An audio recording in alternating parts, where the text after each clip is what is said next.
Pak? Sudah, Pak. Sudah kedengaran. Sudah ya? Iya, Pak. Ya.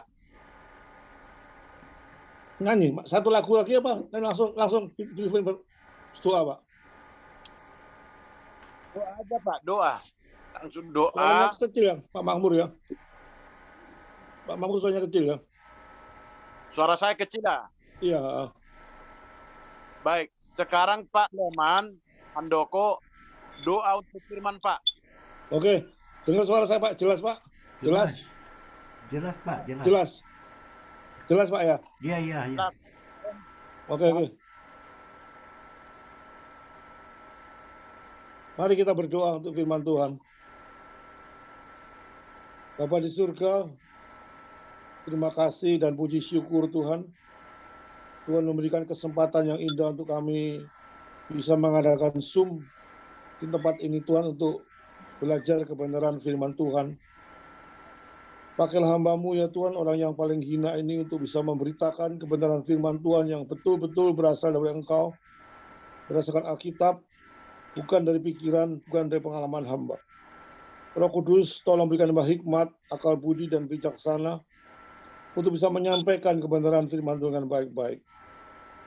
Engkau Tuhan, tambahi, kurangi setiap kata-kata kami, sehingga kami betul-betul kebenaran itu datang dari Engkau Tuhan.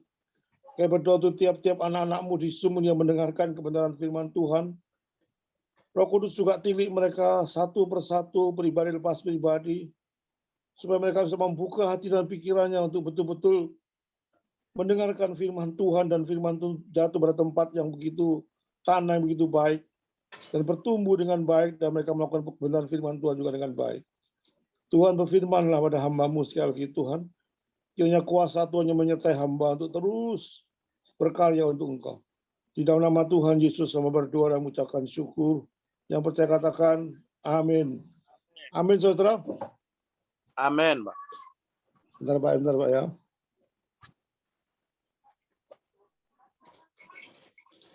Saudara, malam ini saya mengucapkan syukur kepada Tuhan dan juga kepada Pak Sakaria yang memberikan kesempatan pada saya untuk sekali lagi bisa memberitakan kebenaran firman Tuhan.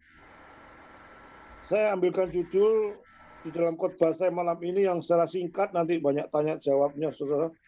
Beranikah kita menolak atau menegur ajaran sesat, saudara? Terambil pada 1 Timotius 1 ayat 3 sampai 20, saudara. Saudara, saya minta Pak Makmur atau siapapun yang dengan jelas membacakan Alkitab ini. 1 Timotius 1 3 sampai 20, saudara. Baik. Minta tolong dengan hormat Pak Makmur, mungkin suaranya lantang. Baik, Pak. Terima kasih, Pak. 1 Timotius 1 3 sampai 20, Pak.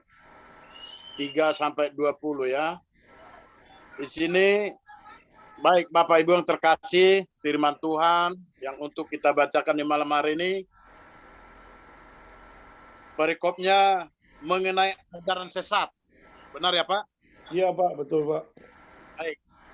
Ketika aku hendak meneruskan perjalananku ke wilayah Makedonia, aku telah mendesak engkau supaya engkau tinggal di Efesus dan menasihatkan orang-orang tertentu agar mereka jangan mengajarkan ajaran lain ataupun sibuk dengan dongeng dan silsilah yang tiada putus-putusnya, yang hanya menghasilkan persoalan belaka dan bukan tertib hidup selamanya, keselamatan yang diberikan Allah dalam iman. Tujuan nasihat itu ialah kasih yang timbul dari hati yang suci, dari hati nurani yang murni, dan dari iman yang tulus ikhlas. Tetapi ada orang yang tidak sampai pada tujuan itu dan yang sesat dalam omongan yang sia-sia. Mereka itu hendak menjadi pengajar hukum Taurat tanpa mengerti perkataan mereka sendiri dan pokok-pokok yang secara mutlak mereka kemukakan. Kita tahu bahwa hukum Taurat itu baik kalau tepat digunakan, yakni dengan keinsafan bahwa hukum Taurat itu bukanlah bagi orang yang benar, melainkan bagi orang durhaka dan orang lalim, bagi orang fasik dan orang berdosa, bagi orang duniawi dan yang tak beragama, bagi pembunuh bapak dan pembunuh ibu, bagi pembunuh pada umumnya, bagi orang cabul dan pemburit, bagi penculik, bagi pendusta, bagi orang makan sumpah, dan seterusnya. Segala sesuatu yang bertentangan dengan ajaran sehat, yang mendasarkan Injil dari Allah yang mulia dan maha bahagia seperti yang telah dipercayakan kepadaku. Ucapan syukur atas kasih karunia. Aku bersyukur kepada Dia yang menguatkan aku, yaitu Kristus Yesus Tuhan kita, karena Ia menganggap aku setia dan mempercayakan pelayanan ini kepadaku. Aku yang tadinya seorang penghujat dan seorang penganiaya dan seorang ganas, tetapi aku telah dikasihaninya, karena semuanya itu telah kulakukan tanpa pengetahuan, yaitu di luar iman. Malah kasih karunia Tuhan kita itu telah dikaruniakan dengan limpahnya kepadaku dengan iman dan kasih dalam Kristus Yesus. Perkataan ini benar dan patut diterima sepenuhnya. Kristus Yesus datang ke dunia untuk menyelamatkan orang berdosa, dan di antara mereka akulah yang paling berdosa. Tetapi justru karena itu aku dikasihani, agar dalam diriku ini sebagai orang yang paling berdosa, Yesus Kristus menunjukkan seluruh kesabarannya. Dengan demikian aku menjadi contoh bagi mereka yang kemudian percaya kepadanya dan mendapat hidup yang kekal. Hormat dan kemuliaan sampai selama-lamanya bagi Raja segala zaman, Allah yang kekal, yang tak nampak, yang esa. Amin. Tugas Timotius. Tugas ini kuberikan kepadamu, Timotius anakku, sesuai dengan apa yang telah dinubuatkan tentang dirimu, supaya dikuatkan oleh nubuat itu engkau memperjuangkan perjuangan yang baik dengan iman dan hati nurani yang murni. Beberapa orang telah menolak hati nuraninya yang murni itu, dan karena itu kandaskanlah iman mereka. Di antaranya Himeneus dan Alexander yang telah kuserahkan kepada iblis, supaya jeram mereka menghujat. Amin. Amin. Terima kasih Pak Makmur atas pembacaan firman Tuhan yang begitu panjang, saudara. Tapi saya mencoba untuk meringkas secara ayat demi ayat secara perikop supaya bisa dikonklusikan, saudara-saudara. Saudara, mengapa saya mendengar judul "Beranikah kita menolak menentang ajaran sesat", saudara?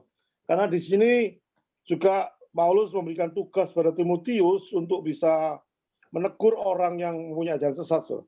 Saudara, sebagai pendahuluan khotbah, saudara, ada perbedaan bagi saya untuk menegur, cara menegur, saudara, antara orang yang jatuh kepada jalan yang benar, itu maksud saya, menurut pendapat saya, itu kan cara menegur orang yang mempunyai, misalnya seorang pendeta yang jatuh dalam segi moralitas, beda dengan seorang pendeta yang jatuh di dalam ajaran sesat.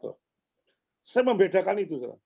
Karena dua-dua bersama-sama jatuh, sama-sama berdosa, tapi ada sesuatu pertimbangan-pertimbangan secara khusus bagi saya untuk memberikan teguran-teguran bagi dua pendeta itu yang mungkin satunya jatuh dalam penyesatan ajaran, satunya jatuh di dalam hal moral atau etika, saudara.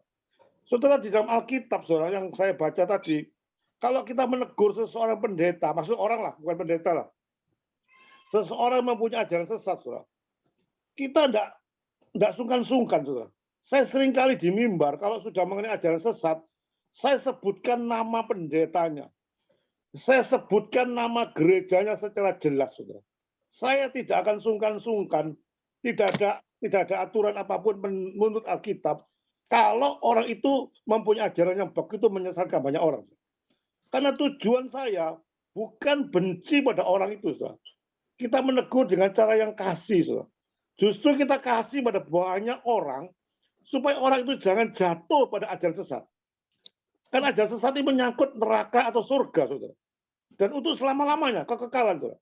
Kalau saya tidak menyebut pendetanya atau nama orangnya, nama gerejanya, orang itu racun kalau disebutkan namanya. Nanti dia kemakan itu, padahal saya tahu bahwa itu ajaran sesat muncul daripada orang itu dan gereja itu. Kalau saya tidak memberitahukan, saya juga ikut andil, saudara. di dalam keberdosaan orang itu ikut masuk di dalam follow daripada pendeta itu, saudara. Itu bedanya kalau saya negur dengan pendeta yang jatuh dalam misalnya dalam perjinaan, dalam keuangan, atau dalam kekuasaan, saudara. Beda, saudara. Kalau saya sebutkan nama seseorang, ini pendeta ini, saya pernah debat dengan ahli-ahli orang liberal, saksi Yehova. Ada namanya Dwi Tritunggal, disebutkan ada Dwi Tunggal, saya sebutkan namanya. Saudara. Ada orang yang menganut oneness, saya sebutkan namanya. Ini loh ajaran-ajaran yang tidak karu-karuan yang muncul saat-saat ini, saudara. Karena saya tahu ini mengandung sesuatu hal yang besar. Saudara. Dan ajaran-ajaran sesuatu juga saya tidak ngawur, saudara. Menegurnya bukan cara yang sembarangan. Ajaran-ajaran itu kalau kita beda-beda pendapat, ya, Pak. Misalnya kita bagaimana bahasa roh, bagaimana mengenai baptisan, bagaimana mengenai perpuluhan. Saya rasa tidak sampai masuk ajaran sesat, saudara. Saya cuma menegur hal itu nggak baik gitu aja, nggak benar itu. Kan tapi kalau sudah menyangkut dasar, saudara, menyangkut dasar dari kekristenan, saya tidak akan pernah kompromi. Dengan siapapun saya tidak akan kompromi. Kalau masalah baptisan, dibaptis selam atau percik, saya memang ada berbantah, tapi saya tidak akan fokus. Dan kalau you kepingin demikian, ya sudah silakan. Karena itu babnya tidak menyelamatkan. Perpuluhan mau dibayar, nggak dibayar, saya bilang dibayar, ada orang tidak mau dibayar, ya terserah. Urusannya dia dengan Tuhan. Tapi itu tidak menyangkut keselamatan. Sehingga saya tidak ada force untuk mendesak pendeta itu melakukan sesuatu. Tapi kalau mengenai ajaran dasar, misalnya keselamatan, keselamatan itu doktrin yang paling dasar, primary doktrin. Itu yang saya tidak mau. Itu harus ada satu kesatuan. Umpamanya rumah, saya umpamakan rumah. Kalau membangun rumah, saudara, fondasi itu nomor satu bagi saya. Atau bagi arsitek, bagi ahli bangunan yang ada arsitek bangunan, kalau saya membaca-baca, kalau sudah membangun rumah, itu ada rumusnya. Saudara. 1 meter fondasi 1 meter, lantai 2 fondasi 2 meter, lantai 3 fondasi 3 meter. Itu sudah suatu patokan. Kita fondasi yang kuat. Saudara. Fondasi itu tidak boleh diotek-otek. Nanti kalau bangunannya berdiri, mau model Amerika, mau model Australia, mau model Jawa, mau model Eropa, saya tidak mau pusing. Yang penting dasarnya itu adalah satu kebenaran yang tidak bisa diotak-atik. Dan saya tidak akan kompromi sedikit pun mengenai ajaran keselamatan. Bisa keselamatan hanya only belief, only faith, only scripture. Itu betul-betul saya terapkan hanya melalui Yesus Kristus lah. Satu-satunya Tuhan dan Juru Selamat. Itu saya terapkan betul-betul. Bukan perbuatan baik yang menyelamatkan. Percaya pada Yesus dan bukti percaya itu ada berbuat baik. Itu saya tekankan berkali-kali. Dan itu kalau menentang ajaran kesesatan itu saya anggap ajaran sesat. Kalau sudah ada banyak orang liberal berdebat sama saya, ada banyak paliman menuju ke surga. Bukan hanya melalui Yesus Kristus, itu saya anggap sesat. Karena dia tidak mengakui Yesus satu-satunya. Di Yohanes 3:16 sudah dijelaskan satu-satunya Tuhan. Hanya melalui Yesus Kristuslah kita ada satu menuju ke surga. Dan itu pun hanya percaya dan bukti percaya berbuat baik. Jangan dibolak-balik. Tidak ada satu pun bisa berbuat baik menyelamatkan. Dan itu saya sebut namanya. Seperti Paulus menyebut namanya Alexander Himonius. Itu juga menyeiring dengan ajaran-ajaran yang dasar. Saudara. Dia menyebut nama. Saudara. Yesus juga banyak menyebut nama. Kalau sudah mengenai ahli Taurat dikecam secara keras sama Tuhan karena dasarnya sudah salah. Saudara. Tapi kalau mengenai masalah dia jatuh dalam perjinaan misalnya, jatuh dalam perpuluhan, misalnya, dia menggunakan perpuluhan jemaahnya tidak karu-karuan, dia menggunakan kejabatan sewenang-wenang dan sebagainya. Di Surabaya ada seorang pendeta besar jatuh dalam perjinaan. Saya tidak pernah bicara orangnya. Saya tidak pernah menyebut gerejanya orangnya. Karena saya pikir itu adalah masalah pribadinya dia dengan Tuhan. Saudara. Itu yang ke satu. Yang kedua, mungkin suatu saat dia bertobat. Siapa tahu kalau dia bertobat. Kalau dia sudah masuk penjara, umpamanya dia sudah dihukum atau dijas sama banyak orang, akhirnya dia tobat. Ngapain kita tidak excuse? Karena pengampunan, pertobatan Tuhan, pertobatan pada Tuhan tidak ada taranya. Mungkin suatu saat dia bertobat, jangan membunuh karakter orang. Itu menurut saya kalau mengenai masalah etika. Tapi kalau mengenai ajaran, itu membawa banyak orang ke neraka. Ini aku tidak senang. Kalau ajaran etika dia jatuh sendiri, urusannya dia sendiri. Dan saya berdoa supaya mereka bertobat. Puji Tuhan kalau bertobat. Itu kenapa saya mempunyai pendahuluan saya. Saya kalau menegur ada keberbedaan. Kalau sudah menyangkut masalah ajaran dasar, keselamatan dasar, saya tidak akan pernah mundur. Dan saya sebutkan nama orang itu. Saudara. Tidak peduli siapa teman baik atau siapapun juga saya tidak pernah peduli. Karena sangat berbahaya. Saudara. Sangat membahayakan keselamatan seseorang. Dan itu menyangkut neraka dan surga. Saudara. Saudara, mari kita masuk dalam topik ini. Saudara. Dalam 1 Timotius 1:3-20. Saudara.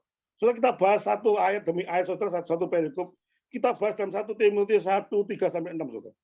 Saudara, tokoh-tokoh rasul-rasul, saudara, yang saya tahu itu adalah tokoh Paulus adalah rasul yang paling getol, saudara. Dibandingkan dengan rasul lain. Bukan berarti rasul lain tidak ada andil ya, ada banyak, tapi yang paling banyak, saudara. Jangan ditafsirkan yang aneh-aneh. Yang paling getol itu bukan berarti lainnya tidak getol lah. Yang paling getol itu untuk dengan concern dengan ajaran sesat ialah Rasul Paulus. Sepanjang kitab suci, dia menulis 3/4 dari kitab suci, dia sering kali menegur banyak orang. Tidak peduli Petrus pun kalau salah, ditegur sama dia. Tidak peduli dia, Barnabas salah, ditegur sama dia. Banyak peneguran-peneguran yang dilakukan oleh Paulus. Saudara. Saudara, kalau tidak percaya, saudara, mari Pak Makmur bisa membuka Galatia 1:8 saya supaya minta dibacakan sekali dengan cuma ayat 1 ayat ini saya minta tolong lagi. Galatia 1-8 saya bicara bukan asal saya ngomong, ini ada dasarnya bagaimana Paulus sangat betul-betul concern dengan ajaran. Galatia 1:8. Pak Makmur bisa membacakan ayat itu pada saya?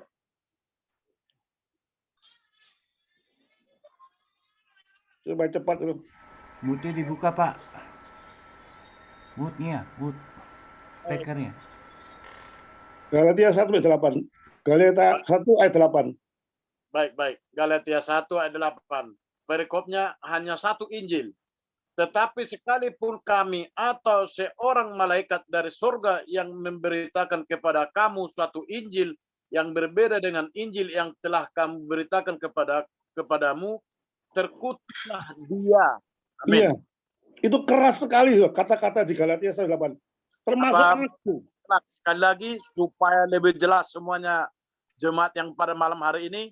Baik, sekali lagi Pak Lemon Handoko saya bacakan.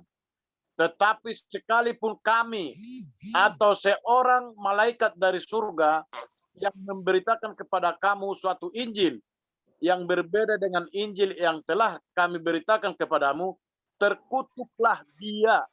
Amin. Ya, keras sekali Mantin. Kami, berarti timnya dia. Kalau timnya dia mengatakan sesuatu ajaran yang lain dengan dia, tidak peduli timnya dia sikat. Apalagi malaikat. Saudara, malaikat itu satu makhluk yang di atas manusia, tapi tidak peduli. Kalau malaikat pun mengajari sesuatu yang lain dengan ajaran yang dia ajarkan, terkutuklah dia. Saudara, kata-kata ini ada lebih keras daripada kata-kata Paulus. Rasul-rasul lain tidak pernah bicara mengenai demikian. Tapi Rasul Paulus begitu beraninya sekali. Kalau sudah mengenai ajaran, dasar kitab suci, dasar keselamatan, dia tidak pernah berubah dan tidak mau kompromi. Timnya dia sikat. Demenius sama Alexander itu timnya dia sikat, kalau sesat dia sesat. Apalagi malaikat. Saudara, itulah Paulus. Saudara, dalam ayat 3, Paulus itu pergi ke Makedonia. Tapi sebelum pergi itu Paulus memerintahkan kepada Timotius untuk menjaga jemaat Efesus dari ajaran sesat. Saudara, berarti ada pengajar sesat yang mencurigakan dan hadir di gereja dan mengkhianati jemaat.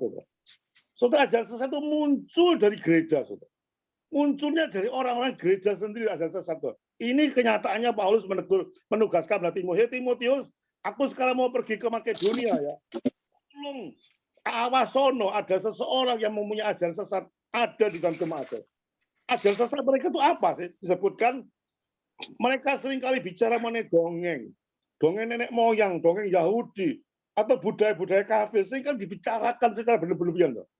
Silsilah-silsilah yang tidak ada putus-putusnya, dibicarakan terus oleh orang-orang itu. Tuhan. Padahal yang paling penting adalah Injil Kristus yang ditekankan, tapi di dalam jemaat di Efesus, banyak orang menekankan silsilah atau dongeng-dongeng, sehingga Paulus memperingatkan pada Timotius, lihat di gereja ini ada banyak orang memberitakan sesuatu ajaran yang tidak betul. Dongeng tok di sini. Injil tidak pernah diberitakan. Dongeng-dongeng palsu, dongeng-dongeng zaman-zaman nenek moyang. Itu yang diberitakan. Sehingga Paulus memberikan suatu tugas kepada Timotius untuk mengawasi. Saudara, sebelum kita masuk lebih dalam, saudara, bagaimana cara menguji, saudara, apa ajaran sesat atau tidak, saudara? Bagaimana cara menguji? Saya ada beberapa faktor yang memang tidak secara menyeluruh, saudara. Saya garis besarnya, saudara. Yang pertama adalah cek dengan kebenaran firman Tuhan, yaitu Alkitab. Segala sesuatunya kita terima harus ada dasar kitab suci yang benar. Tapi dasar kitab suci itu bukan sembarang dasar kitab suci, saudara. Supaya tidak ngawur, saudara. Kita tembak semua dasar kitab sucinya, bukan konteksnya, kita konteksnya itu ngawur, saudara. Kita harus fokus pada konteksnya itu apa gitu. Berdasarkan firman Tuhan, bukan sembarangan firman Tuhan, saudara. Kita nembak tidak ngawur. Kita petinju bukan sembarangan mukul, katanya Paulus. Kita tepat memukulnya. Dan jika kebenaran firman Tuhan bukan sakarpe dewe, oh firman ini nggak cocok biar aku dimasuk no firman ini. Wah, itu kadang-kadang banyak orang yang tersesat masalah itu. Saudara. Cek dengan Alkitab, cek dengan firman Tuhan. Apakah pengajaran itu betul-betul dasar kitab suci ada atau tidak, yang betul-betul sesuai dengan Alkitab. Yang pertama, saudara, satu doktrin yang salah menentukan perilaku seseorang. Itu kena dilihat berarti ada keuntungan pribadi kadang-kadang. Ini cuma secara moral, saudara. Egoistis mungkin, saudara. Karena sudah ditegur, nggak mau, seringkali terus menjalar, saudara. Itu omongan yang sia-sia dan tidak murni. Dan yang lebih penting adalah ada kemunafikan. Saudara. Pak, jangan sesat itu munafik setengah mati. Saudara. Kesana kadang-kadang ya, kadang-kadang enggak. Seringkali bertindak secara bunglon. Tidak konsisten. Menurut egosentrisnya sendiri, menurut keadaan sendiri. Kalau keadaan menguntungkan, diajarkan sesat. Kalau enggak. Itu saya perhatikan ciri-ciri nabi palsu yang saya alami secara pribadi gitu. Model seperti itu tidak konsisten dia. Terus dia berubah-ubah. Saudara, ajaran benar itu bagaimana? Saudara? Ajaran benar dikatakan di dalam tadi 1 Timotius motivasi ya. Motivasi hati nurani yang murni, betul-betul nggak ada urusan dengan saya. Betul-betul iman yang tulus untuk mencintai Tuhan, untuk diarahkan kepada Tuhan, untuk mencintai Yesus Kristus imannya, perilaku yang sungguh-sungguh ada kasih yang ilahi. Kasih itu pada saat kita menegur seseorang itu bukan, sekali lagi saya tekankan, bukan benci pada orangnya. Saya justru kasih ngamati. Kalau nggak saya kasih, nggak saya tegur. Sudah ada banyak pendeta, sudah 1, 3 kali, 4 kali tegur dengan kasih terus, tapi dia makin jadi ya sudah. Seperti Yesus serahkan pada iblis. Tapi selama masih itu dibimbing bisa, saudara. Kita negur dengan kasih. Kasih dengan harapan supaya orang itu bisa kembali pada ajaran yang benar, saudara. Itu menegur dengan hati yang betul-betul murni, menangis, saudara. Menangisi jiwa-jiwa yang tersesat, saudara. Betul-betul bukan, kadang-kadang salah paham orang, kadang-kadang digaduh-gaduh dengan orang. Enggak, saya tidak pernah menggaduhkan dengan pribadinya, tapi dengan ajarannya. Tapi seringkali hal itu tidak bisa dipungkiri, banyak orang-orang salah kaprah. Saudara, itulah ajaran benar dan salah. Saudara. Setelah kita bahas dalam Timotius 1:7-11, saudara. Mereka tuh mengajarkan pengajar hukum Taurat, saudara. Sehingga kemungkinan mereka menyelenggarakan mereka tuh menggabungkan antara Injil dengan Taurat, sehingga mereka mempunyai aturan-aturan hukum. Itu banyak orang Kristen diajarkan di Efesus, di katanya Paulus, ada orang Kristen yang legalistik. Saudara. Dengan hukum-hukum Taurat, saudara. Saudara, mereka memasukkan hukum-hukum Taurat pada Injil. Memasukkan larangan-larangannya Taurat pada Injil. Saudara. Sehingga kadang-kadang mereka mengatakan keselamatan itu karena perbuatan baik. Bukan karena iman. Karena aturan Taurat dimasukkan semuanya tidak mungkin dilaksanakan oleh manusia. Karena kita adalah manusia yang berdosa. Saya berkali-kali tidak pernah bosan memberitakan ini. Karena kita adalah manusia yang penuh dengan dosa. Dan dari sononya sudah berdosa. Dan kesalahan kita seperti kain kotor, kata Yesaya. Sehingga pada waktu orang mengatakan, ini loh kalau kita selamat dengan legalistik mentaati hukum Taurat, tidak ada satu pun yang bisa mentaati hukum Taurat. Maka itu percuma kalau tidak satu orang bisa mentaati hukum Taurat untuk masuk ke surga. Maka itu dia makan ajaran sesat. Maka itu Paulus marah. Ini ada orang melegalkan Taurat. Kristen yang legalistik mengatakan bahwa keselamatan hanya dengan perbuatan baik. Saudara, di dalam setiap zaman, saya cepat sekali, di dalam setiap zaman, dalam sejarah gereja, saudara, iman Kristen yang legalistik seperti ini selalu muncul. Saudara. Dari zaman ke zaman, dari Alkitab ditulis, sudah muncul pengajaran palsu. Sudah muncul Kristen legalistik. Dan terus perkembangan gereja, bidat-bidat begitu banyaknya. Saudara.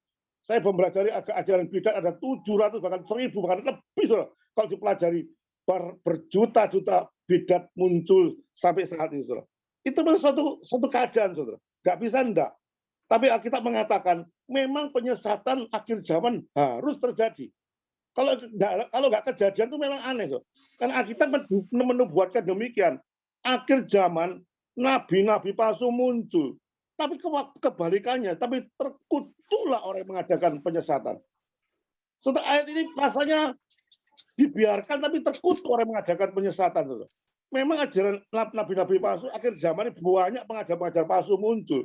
Dan memang kenyataannya, saudara. Saya menjumpai banyak di media sosial, di YouTube. Waduh, sudah begitu banyak jasa, tapi mereka terkutuklah mengajar sesat. Tapi ini kenyataan, saudara. Nggak bisa, enggak, saudara. Bahkan kalau nggak ada itu yang aneh, karena nubuat Alkitab pasti digenapi, saudara. Saudara, hukum itu baik, saudara. Ajaran Injil Yesus Kristus itu pasti menghasilkan suatu perubahan hidup, saudara. Pasti ada perubahan hidup. Saya katakan, kita hanya percaya pada Tuhan Yesus, tapi dari percaya Tuhan Yesus itu pasti ada perubahan hidup. Jangan dipotong-potong. Kita hanya percaya pada Tuhan Yesus, kita masuk ke surga. Tapi bukti daripada kita percaya pada Tuhan Yesus adalah perbuatan baik selama saya hidup. Kalau penjahat di belakang Yesus, di sebelah Yesus, itu tidak sempat dia berbuat baik. Itu hanya iman yang menyelamatkan penjahat di sebelahnya Yesus. Hari ini juga engkau ada bersama-sama aku dengan Taman Firdaus. Dia tidak kesempatan karena mati. Hanya iman. Tapi kalau kita di kesempatan saya umur 60, pada waktu saya 40 tahun terima Yesus, saya 20 tahun, itu ada satu perbuatan baik yang saya lakukan. Dan pasti naik ke atas. Nggak bisa turun. Dan ini dibuktikan dengan Paulus, saudara. Di ayat 12-17 mengatakan, sebelum saya mengenal Kristus, itu katanya Paulus, di ayat 12-17, saya ini seorang pembunuh, katanya. Seorang pembunuh Kristen yang saudara tahu semua, dalam kisah Rasul, dalam mana sudah tahu semua bahwa Paulus adalah pembunuh Kristen. Dia menyangka dengan semangat keagamanya, dia membela agamanya, dia rasanya berjasa membunuh orang Kristen. Itu dulu, katanya dia, justru karena saya itu begitu jahat sama Kristen, sehingga kasih karena Tuhan itu tidak habis-habisnya. Saudara, tapi setelah mengenal Yesus, apa yang dilakukan oleh Paulus? Apa dia tetap membunuh orang Kristen? Apa dia tetap memberitakan ajaran sesat? Apakah dia tetap mengalami? Tidak. Saudara. Setelah dia percaya pada Yesus Kristus karena Tuhan yang memanggil dia, langsung di dalam diri Paulus ada suatu sanctification. Ada suatu perubahan hidup yang makin lama makin menunjukkan tingkat kedewasaan seorang rohani. Baik segi kualitasnya maupun segi moralnya, dua-dua harus bertambah. Seorang anak Tuhan bukan hanya susu tok yang diberikan. Pada saat saudara bertobat, saudara jadi bayi rohani, memang susu yang diberikan. Karena seorang bayi itu hanya susu. Tapi kalau susu terus diberikan sampai dewasa, jadi apa, saudara? Saudara punya bayi, saya punya cucu itu 1 tahun, kasih minum susu. 5 tahun kasih susu, 10 tahun kasih susu. Nggak tumbuh-tumbuh, saudara. Justru dewasa itu kasih makan-makanan yang keras, saudara. Supaya tahu artinya ini loh. Begitu dewasanya. Paulus demikian. Dia setelah mengenal Yesus Kristus, dia tidak berhenti seketika itu juga dia melayani Tuhan. Dan ada satu perubahan secara signifikan. Loh. Saya buktikan bahwa Paulus itu sadar pada keberdosaannya. Saudara. Saudara dalam Galatia 1 ayat 1, saudara, dan saudara baca dalam Galatia 2 ayat 11, itu Paulus menganggap bahwa ia itu sama baiknya dengan rasul-rasul. Saya tunjukkan bagaimana Paulus ada tingkat yang lebih baik untuk naik ke atas. Saudara. Di dalam satu kejadian, Galatia 1 ayat 1, Galatia 2 ayat 11 yang sudah baca, itu Paulus menganggap saya ini ada apa? Ada kesetaraan baiknya dengan rasul-rasul Paulus. Saudara, setelah 6 tahun berjalan, saudara lihat di dalam 1 Korintus 15 ayat 9, saudara. Setelah 6 tahun Paulus bertobat, kemudian Paulus mengatakan apa? Dirinya, saya paling hina.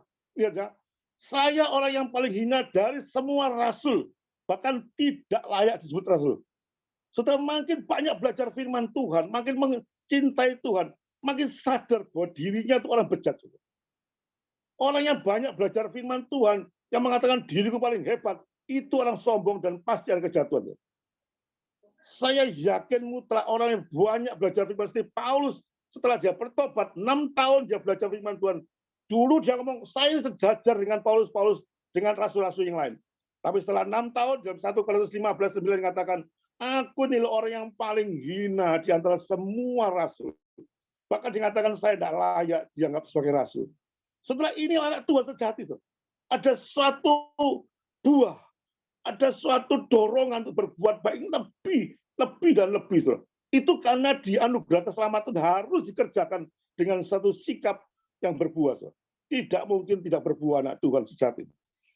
Saudara, dalam Efesus ayat 3:8, 5 tahun kemudian, setelah tadi Paulus Galatia itu baru bertobat, 6 tahun di 1 Korintus, 5 tahun lagi.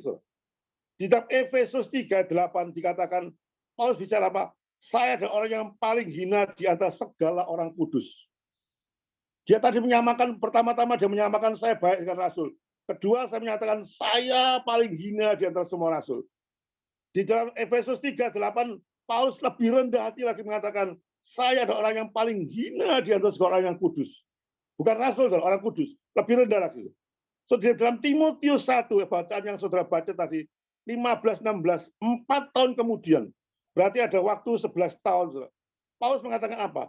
Di antara semua orang, di antara mereka, di antara orang-orang itu bukan hanya rasul, bukan hanya orang kudus, orang-orang jemaat-jemaat biasa itu dikatakan, di antara mereka akulah yang paling berdosa. Saudara, itu kata-kataan Paulus, saudara. Sehingga saudara pada waktu saudara percaya hanya only believe to the God, hanya bagaimana Tuhan Yesus saudara menuju kekekalan, tapi di dalam proses kekekalan itu, di dalam proses saudara menerima anugerah keselamatan, harus ada buah. Kalau seseorang anak Tuhan yang mengaku aku cinta Tuhan, aku menerima Yesus Kristus sebagai Tuhan selamat, tapi kehidupannya makin turun, saya yakin dia bukan anak Tuhan sejati. Itu jelas saya katakan berulang-ulang, saya tidak bosan-bosannya mengatakan. Itu nabi palsu. Tidak ada orang kita sejati turun dari nyolong terus, dari berzina terus, gak mungkin. Anak Tuhan seperti itu. Berarti pengakuannya dia ada satu kepalsuan. Kalau pengakuannya dia sebagai seorang anak Tuhan yang asli, pasti ada naik ke atas. Seperti Paulus yang lakukan, saudara. Saudara, inilah Paulus di antara semua orang yang berdosa. Saya orang-orang yang paling berdosa. Berarti menandakan bahwa kita itu tidak ada apa-apanya di hadapan Tuhan. Saudara. Jangan kita mengatakan berbuat baik apapun kita masuk ke surga dihitungkan oleh Tuhan. Paulus itu kurang apa sih, saudara?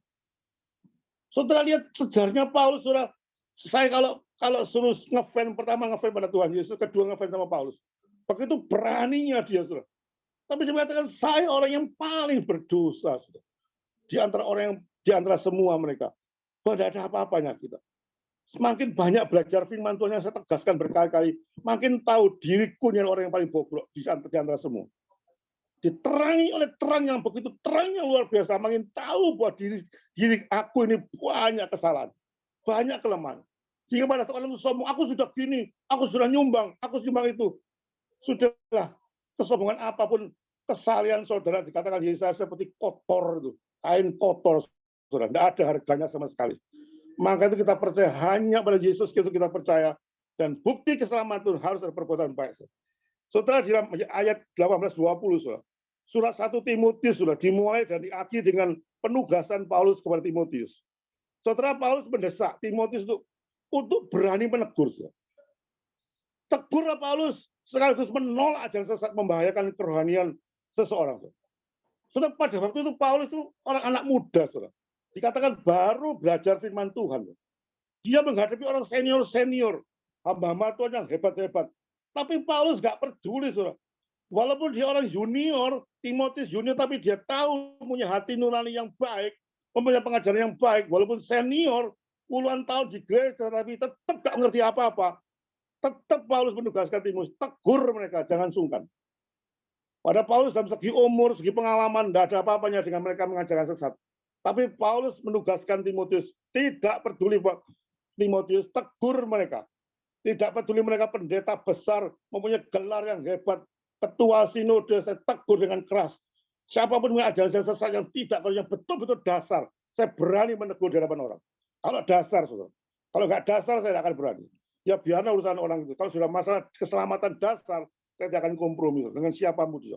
Saudara, Paulus mengakhiri pesannya kepada Timotius, juga untuk mengawasi dirinya dan ajarannya. Imbang.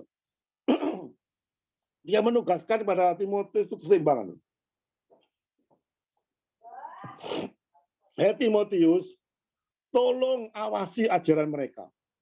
Tolong awasi jemaatmu. Jangan sampai terkontaminasi ajaran sesat. Tapi juga Paulus imbang. Tolong Paulus, engkau sih banyak belajar. Jangan sampai engkau sendiri jatuh. Gitu. Jangan sampai engkau menegur banyak orang, tapi akhirnya kamu tidak pernah belajar. Sehingga saudara tidak punya satu pengetahuan. Itu Paulus, satu keseimbangan. Pesan itu imbang. Saudara, di dalam ayat 18 sampai 19 ayat 20 dikatakan kita harus berjuang, kata Paulus. Saudara, kita setelah menerima anugerah keselamatan dari Tuhan Yesus Kristus, kita adalah anak Tuhan yang berjuang. Berjuang dalam arti continue terus. Tiap hari melakukan sesuatu yang berkenan pada Tuhan. Saudara, kata-kata berjuang itu satu kerjakanlah keselamatanmu. Kata-kata berjuang itu dipakai sebagai satu olahraga gulat, saudara. Dan Yunani kuno itu ada olahraga gulat. Olahraga gulat atau olahraga tinju itu berjuang. Sebelum pertanding itu ada suatu latihan yang penuh dengan perjuangan supaya bisa memenangkan pertandingan. Itu dikata-kata dipakai perjuangan. Berarti perjuangan seseorang anak Tuhan itu harus ulet, harus disiplin, harus konsisten, tidak kompromi, tidak menyimpang. Itu maksud perjuangan yang Paulus katakan. Ulet, tetap di tengah-tengah ombak apapun ajaran yang tidak karu-karu. Saat ini muncul begitu banyak ajaran dan ulet, disiplin, konsisten, tidak pernah goyang. Ombak begitu menerpa kapal, tidak pernah goyang, tetap konsisten dan tidak pernah menyimpang dan tidak pernah kompromi. Walaupun kadang-kadang merugikan diri sendiri, tidak boleh kompromi sedikit pun dengan ajaran sesat yang diberitakan oleh siapapun juga, tampak peduli, tampak mana orangnya. Saudara, akhir khotbah saya, kenyataannya, ada orang-orang yang tidak tahan dalam ikut Tuhan, yang termasuk Hymenius, Alexander, disebutkan ayat terakhir, saudara. Saudara, dalam penutup khotbah saya supaya bisa cepat selesai karena sudah setengah jam lebih. Saudara, beranikah saudara menegur saat ini dengan kasih? Kalau orang itu mengajarkan suatu ajaran yang dasar, kekristenan yang salah, saudara. Ada banyak orang mengajarkan sesuatu yang begitu menyalahi aturan Tuhan secara pondasi. Beranikah saudara menegur? Beranikah saudara menolak? Beranikah saudara menghadapi satu resiko walaupun orang yang negur itu mungkin donatur besar, mungkin orang kaya yang begitu besar pengaruh di gereja saudara, atau siapapun juga, saudara. Apa saudara berani seperti Timotius, seperti Paulus? Tidak peduli siapapun juga, gubernur pun salah disikat sama dia. Saudara, inilah keadaannya kita di dalam judul khotbah saya, beranikah saudara menegur dan menolak ajaran sesat? Saya dalam akhir khotbah ini menyarankan kepada saudara yang di Zoom ini, saudara. Saudara menjadi anak Tuhan, bukan menjadi anak Tuhan yang gampangan. Saudara. Bukan menjadi anak Tuhan yang enak-enak. Saudara. Saudara harus berjuang menghadapi sesuatu yang tidak enak. Saudara. Walaupun resikonya penuh dengan resiko, tapi karena berbahagialah orang yang jatuh di dalam berbagai-bagai tes, kalau itu jatuh dari percobaan dari Tuhan. Itu ujian dari Tuhan.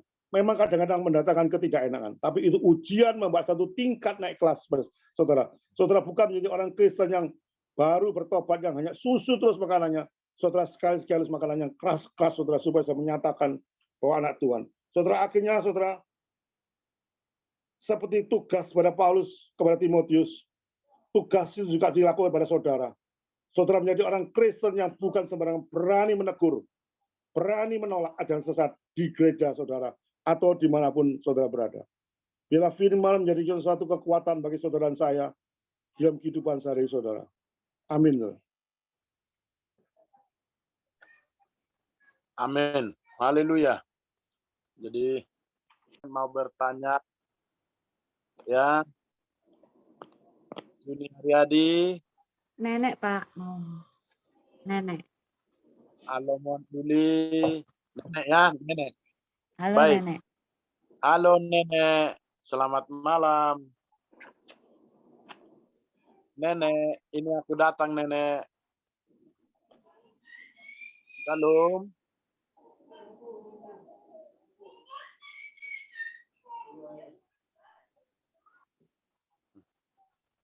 Mana Bu Jen? Nenek. Iya, sebentar mic-nya masih susah. Iya. Baik. Sudah. Salam semuanya. Salam. Ya, Salam. saya mau bertanya atau minta pendapat ya. Sebenarnya saya mau minta pendapat. Saya pernah ada seorang hamba Tuhan yang khotbah tentang dirinya itu disamakan dengan karena dia kaya. Jadi kekayaan itu memang diberikan Tuhan dan dia menyamakan dirinya dengan raja-raja yang ada di Perjanjian Lama. Artinya raja-raja itu diberkati Tuhan. Jadi seperti dia juga diberkati Tuhan. Sehingga orang yang miskin artinya tidak diberkati Tuhan. Begitu dia ngomong. Nah, setelah selesai dia khotbah, saya saya cuma bertanya dan saya ngomong bahwa apakah itu tidak salah. Saya cuma begitu. Apakah itu tidak salah? Kita di dalam Perjanjian Baru, bahwa di dalam Perjanjian Baru Tuhan Yesus mengajar kita carilah harta di surga, bukan harta di dunia. Itu justru saya dibalik, Pak. Saya dibalik bahwa saya ini katanya menghakimi dia. Bahwa saya sudah merasa menjadi hakim. Akhirnya saya diem dan saya tidak minta maaf karena memang saya tidak salah. Sehingga hal itu menjadi pembicaraan juga dengan hamba Tuhan yang ada di gereja situ. Dan saya memang bertahan bahwa itu tidak benar, saya bilang. Tidak benar bahwa khotbah itu adalah khotbah tentang Tuhan Yesus. Jadi semua keselamatan yang Tuhan Yesus ajarkan kepada kita bagaimana kita selamat dan kita hidup di dalam damai sejahtera di dunia dan supaya kita menjadi orang-orang pemberita Injil dan surga ada di tangan kita jikalau kita menurut sesuai dengan apa yang Tuhan Yesus ajarkan. Itu yang saya katakan. Jadi saya merasa bahwa saya dikatakan saya menghakimi, padahal saya itu cuma ngomong bahwa itu juga di dalam Alkitab, saya bilang begitu, bahwa itu Perjanjian Lama itu adalah untuk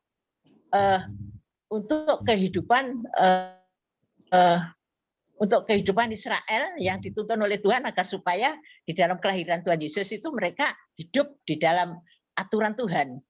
Itu yang saya bilang, bahwa setelah Tuhan Yesus lahir itu adalah bahagian kita, bahwa bahagian kita dimasukkan masuk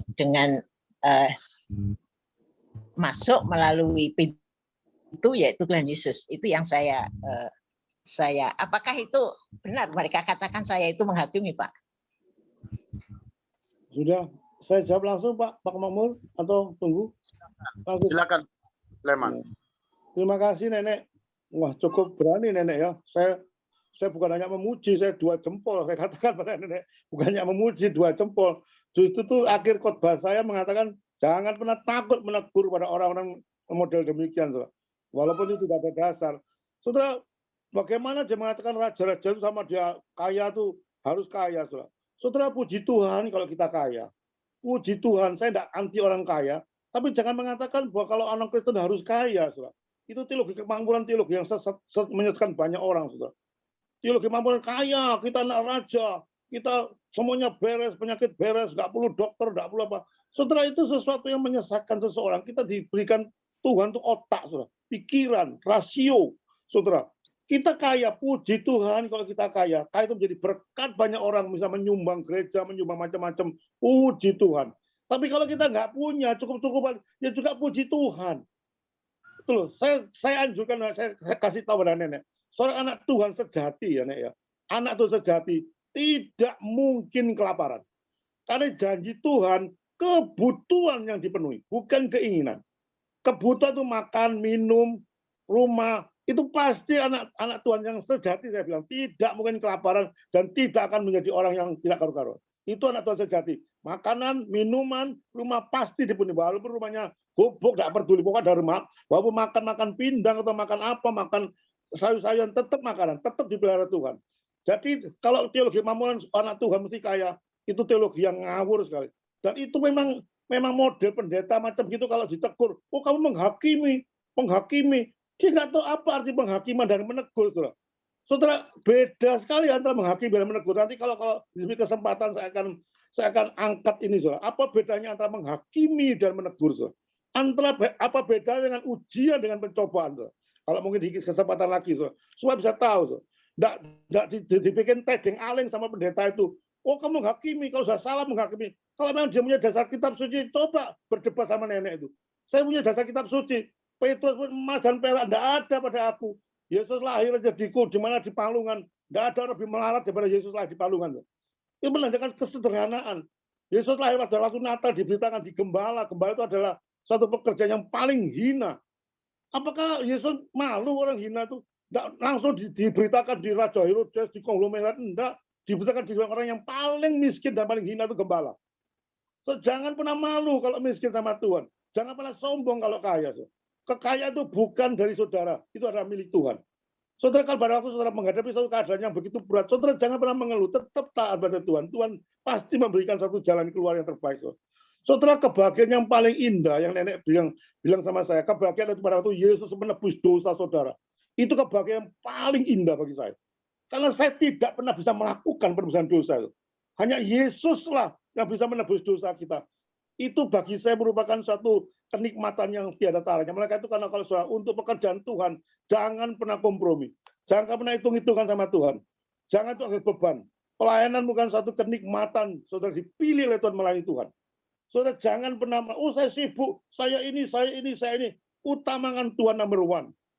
Saudara, pada waktu Pak Sakria memberikan khotbah, bisa khotbah selama ada waktu tidak bertentangan saya tetap selama saya masih hidup saya menjalankan kebenaran firman Tuhan. Bukan Pak Sakria saja, siapa minta. Karena kenikmatan untuk menjalankan firman Tuhan. So, jangan pernah menghakimi, saudara. Itu tedeng aling pada pendeta yang tidak mengerti aturan. Kalau menghakimi itu menjatuhkan, itu mana menghakimi. Yang tidak menegur dengan cara menjatuhkan. Kalau menegur dengan kebenaran, justru nenek salah kalau saudara nenek tidak menegur. Dibiarkan orang-orang itu ajaran itu masuk di dalam telinga jemaat yang tidak mengerti apa-apa, itu menjadi pola yang salah, saya bilangkan. Apalagi ajaran dasar. Tuh. Ini masih belum dasar. Tuh. Ini juga membahayakan, tapi kalau sudah dasar, lebih membahayakan lagi. Itu jawaban sementara saya setelah singkat. Ya. Apakah memang ada lagi nenek yang tanyakan? Apa cukup jelas? Sudah, terima kasih Pak Liman. Amin. Oke, makasih sama-sama. Terima kasih. Bapak Ibu, terima kasih. Baik. Kenapa Pak Makmur tertawa ini? Baik. Ini saya berikan, ini masih sesi bertanya ya Bapak Ibu. Baik, saya berikan sesi yang bertanya dari Pak Roni. Silakan Bapak. Ya, terima kasih Pak Makmur. Saya mau nanya sama Pak Liman. Ya. Kita sebagai orang Kristen, Bapak Ibu perhatikan ya pertanyaan saya. Kita ngikuti beberapa kali dari Bible study yang diberikan Pak Liman. Judul boleh beda-beda, tetapi inti khotbahnya sama. Ya, inti khotbahnya sama. Bicara keselamatan ini aja. Yang intinya Pak Liman itu tidak menyetujui bahwa keselamatan itu karena perbuatan baik. Sebagai orang Kristen, saya ikut Pak Liman 1000%. Kenapa? Karena saya Kristen. Ya, namun maksud saya ingin buat semua yang ikut di Zoom ini termasuk Pak Liman. Ya, kalau bisa jangan cuma memperhatikan apa yang dikatakan Rasul Paulus. Kita tahu sebagai orang Kristen, Rasul Paulus itu siapa? Yesus Kristus Tuhan itu siapa? Kalau dia rasul, dia itu hanya mempelajari firman yang keluar dari mulut Tuhan Yesus, kemudian dia renungkan, mengeluarkan satu kesimpulan dalam bentuk pengajaran. Itu rasul. Nah, sekarang saya ingin kalau bisa Mbok Yao kata-kata Tuhan Yesus itu juga diperhatikan begitu loh. Karena dia adalah Tuhan. Sebelum memperhatikan kata-kata Tuhan Yesus, saya ingin ngajak Bapak Ibu, silakan dicatat, nanti bisa direnungkan ya. Saya bacakan. Dari Yakobus pasal 2, mulai ayat 20 sampai 24. Saya bacakan. Hai manusia yang bebal, maukah engkau mengakui sekarang bahwa iman tanpa perbuatan adalah iman yang kosong? Bukankah Abraham Bapa kita dibenarkan karena perbuatan-perbuatannya? Garis bawah itu perbuatan-perbuatan itu dipertimbangkan. Ketika ia mempersembahkan Ishak anaknya di atas mezbah. Kamu lihat bahwa iman bekerja dengan perbuatan-perbuatan dan oleh perbuatan-perbuatan itu iman menjadi sempurna. Dengan jalan demikian genaplah nas yang mengatakan, lalu percayalah Abraham kepada Allah, maka Allah memperhitungkan hal itu kepadanya sebagai kebenaran. Karena itu Abraham disebut sahabat Allah. Ayat 24 perhatikan. Jadi kamu lihat bahwa manusia dibenarkan karena perbuatan-perbuatannya. Garis bawahi, ini belum kata-kata Tuhan Yesus, belum. Yakobus, adiknya Tuhan Yesus. Dan bukan hanya karena iman. Nah, dari ayat 24, saya menyimpulkan. Ternyata iman sama perbuatan itu sama seperti satu keping mata uang logam. Tidak bisa dipisahkan. Namanya iman harus ada perbuatan supaya iman tidak mati. Kenapa? Karena perbuatan menyempurnakan iman. Berarti perbuatan yang baik dan benar itu mengandung iman. Ya, bolak-balik ya, bolak-balik ya. Bolak-balik itu satu koin kok. Satu mata uang logam tidak bisa pisah kok. Iman harus ada perbuatan supaya tidak mati. Betul ya? Setuju semua ya? Nah, sekarang perbuatan yang baik dan benar itu mesti mengandung iman, bolak-balik. Ini belum kata-kata Tuhan Yesus ya, belum kata-kata Tuhan Yesus, baru dari Yakobus. Nah, sekarang tadi kan bicara perbuatan-perbuatan sudah Bapak Ibu garis bawahi ya. Kalau Anda Kristen, saya Kristen, doktrin gereja yang diberitakan Pak Liman, kita harus dukung 1000%.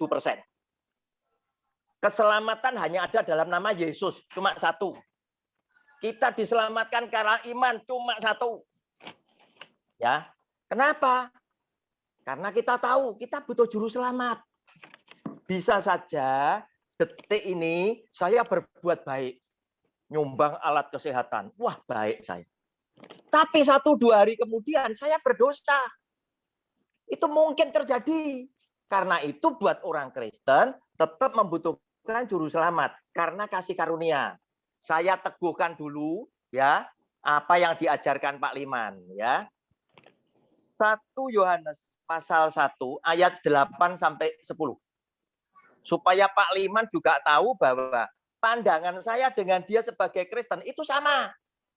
Tetapi apa yang dikatakan oleh Pak Liman, doktrin gereja ini punya kelemahan, tidak bisa diberikan kepada manusia secara universal. Itu yang saya keberatan. Nah ya, lihat. 1 Yohanes pasal 1 ayat 8 sampai 10. Jika kita berkata bahwa kita tidak berdosa, maka kita menipu diri kita sendiri dan kebenaran tidak ada di dalam kita. Kenapa? Hari ini saya melakukan perbuatan baik dan benar. Seminggu kemudian saya berbuat salah kok.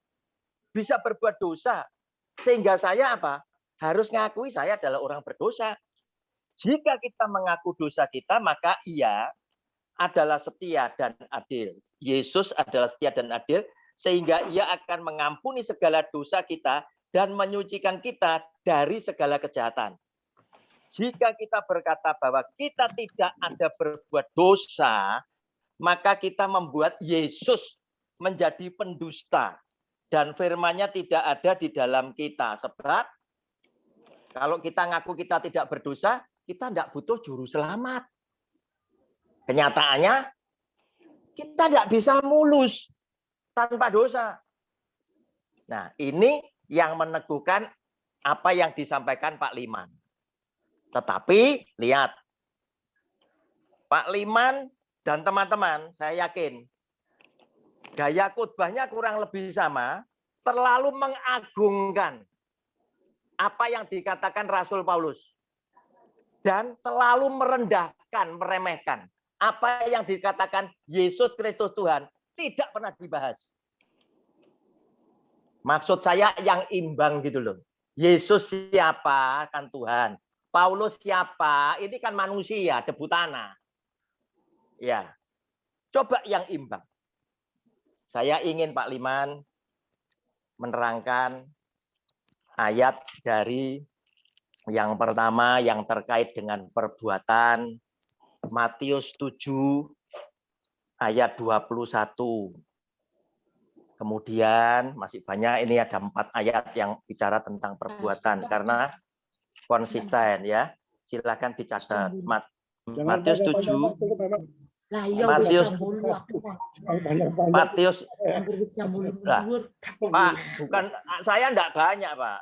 Yang tadi meneguhkan Anda. Saya dengan Pak Liman pro Pak Liman.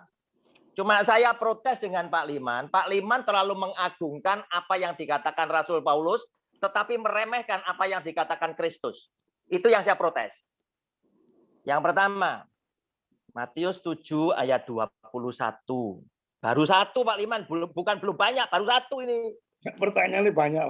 Loh, enggak, pertanyaannya enggak banyak. Pertanyaannya enggak banyak. Oke, Matius berapa, Pak? Matius 7 21.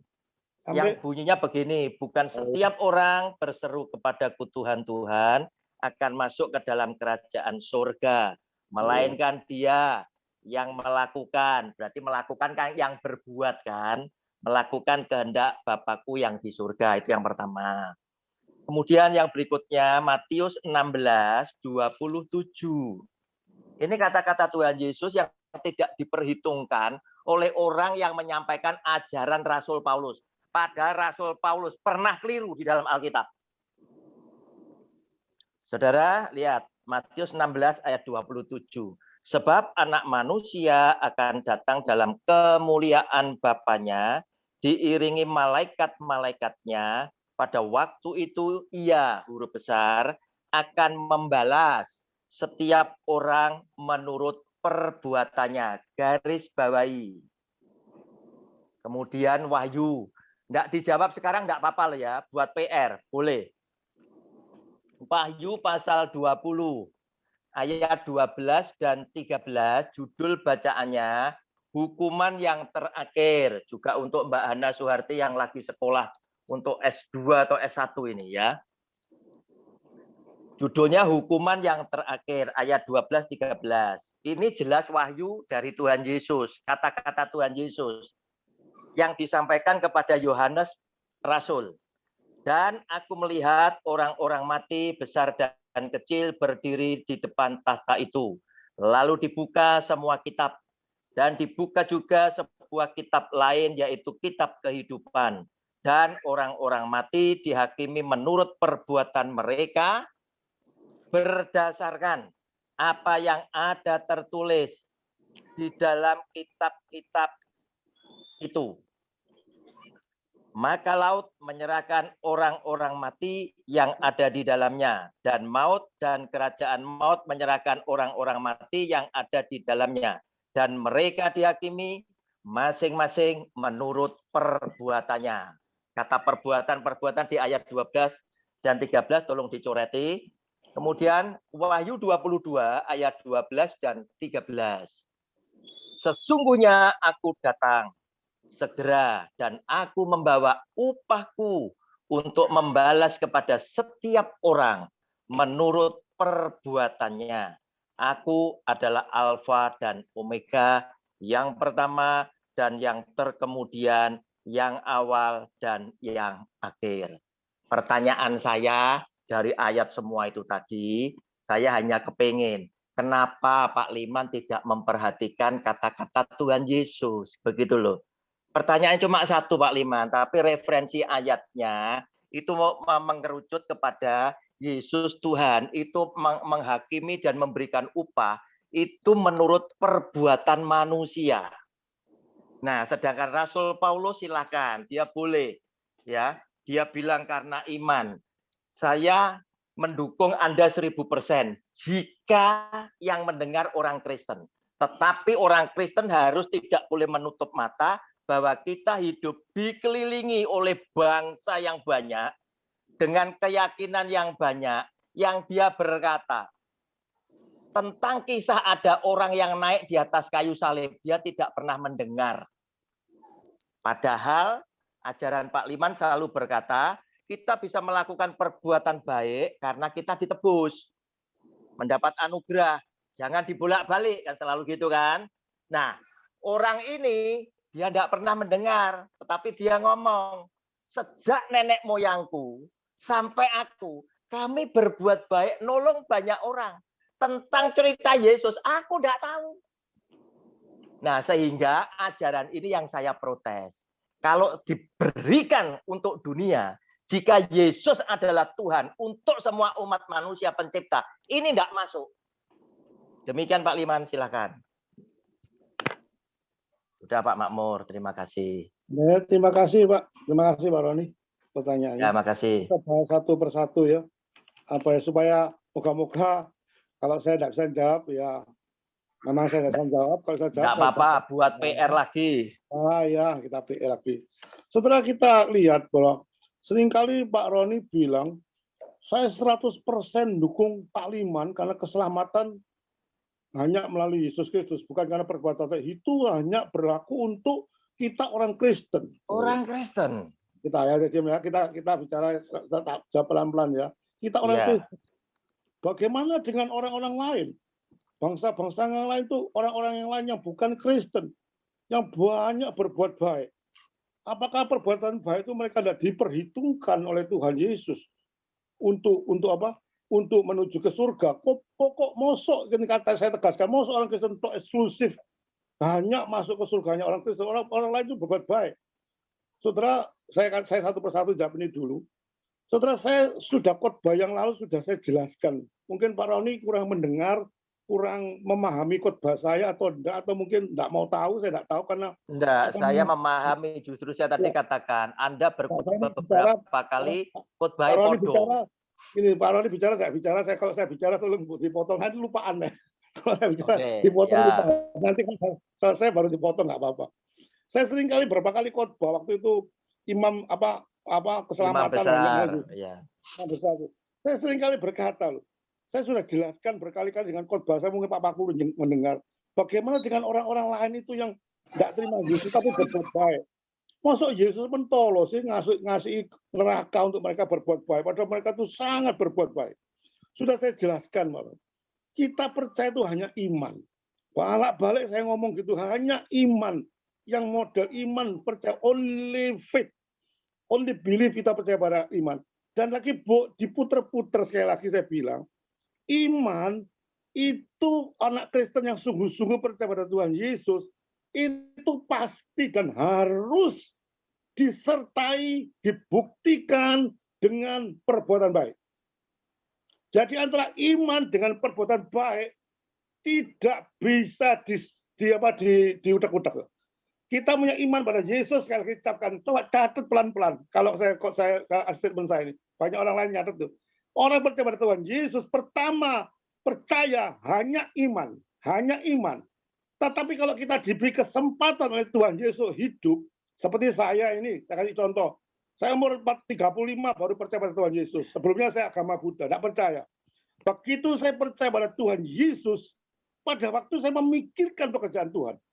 Kalau saya percaya Tuhan Yesus, tidak mungkin saya setelah percaya pada Tuhan Yesus, saya memikirkan pekerjaan agama yang saya anut. Agama yang saya anut itu. Tak pikir bagaimana cara membangun wihara, bagaimana cara, enggak, sudah hilang semua. Karena fokus saya pada Tuhan Yesus. Karena saya ditebus, saya percaya, mutlak percaya pada Tuhan Yesus, satu-satunya jalan dan juru selamat saya. Itu manisnya orang Kristen. Sehingga saya seluruh hidup saya adalah untuk Tuhan Yesus. Itu yang saya itu untuk saya sih. Nah, bagaimana dengan orang yang baik? Saudara, orang-orang baik bukan berarti orang-orang itu tidak percaya pada Tuhan Yesus.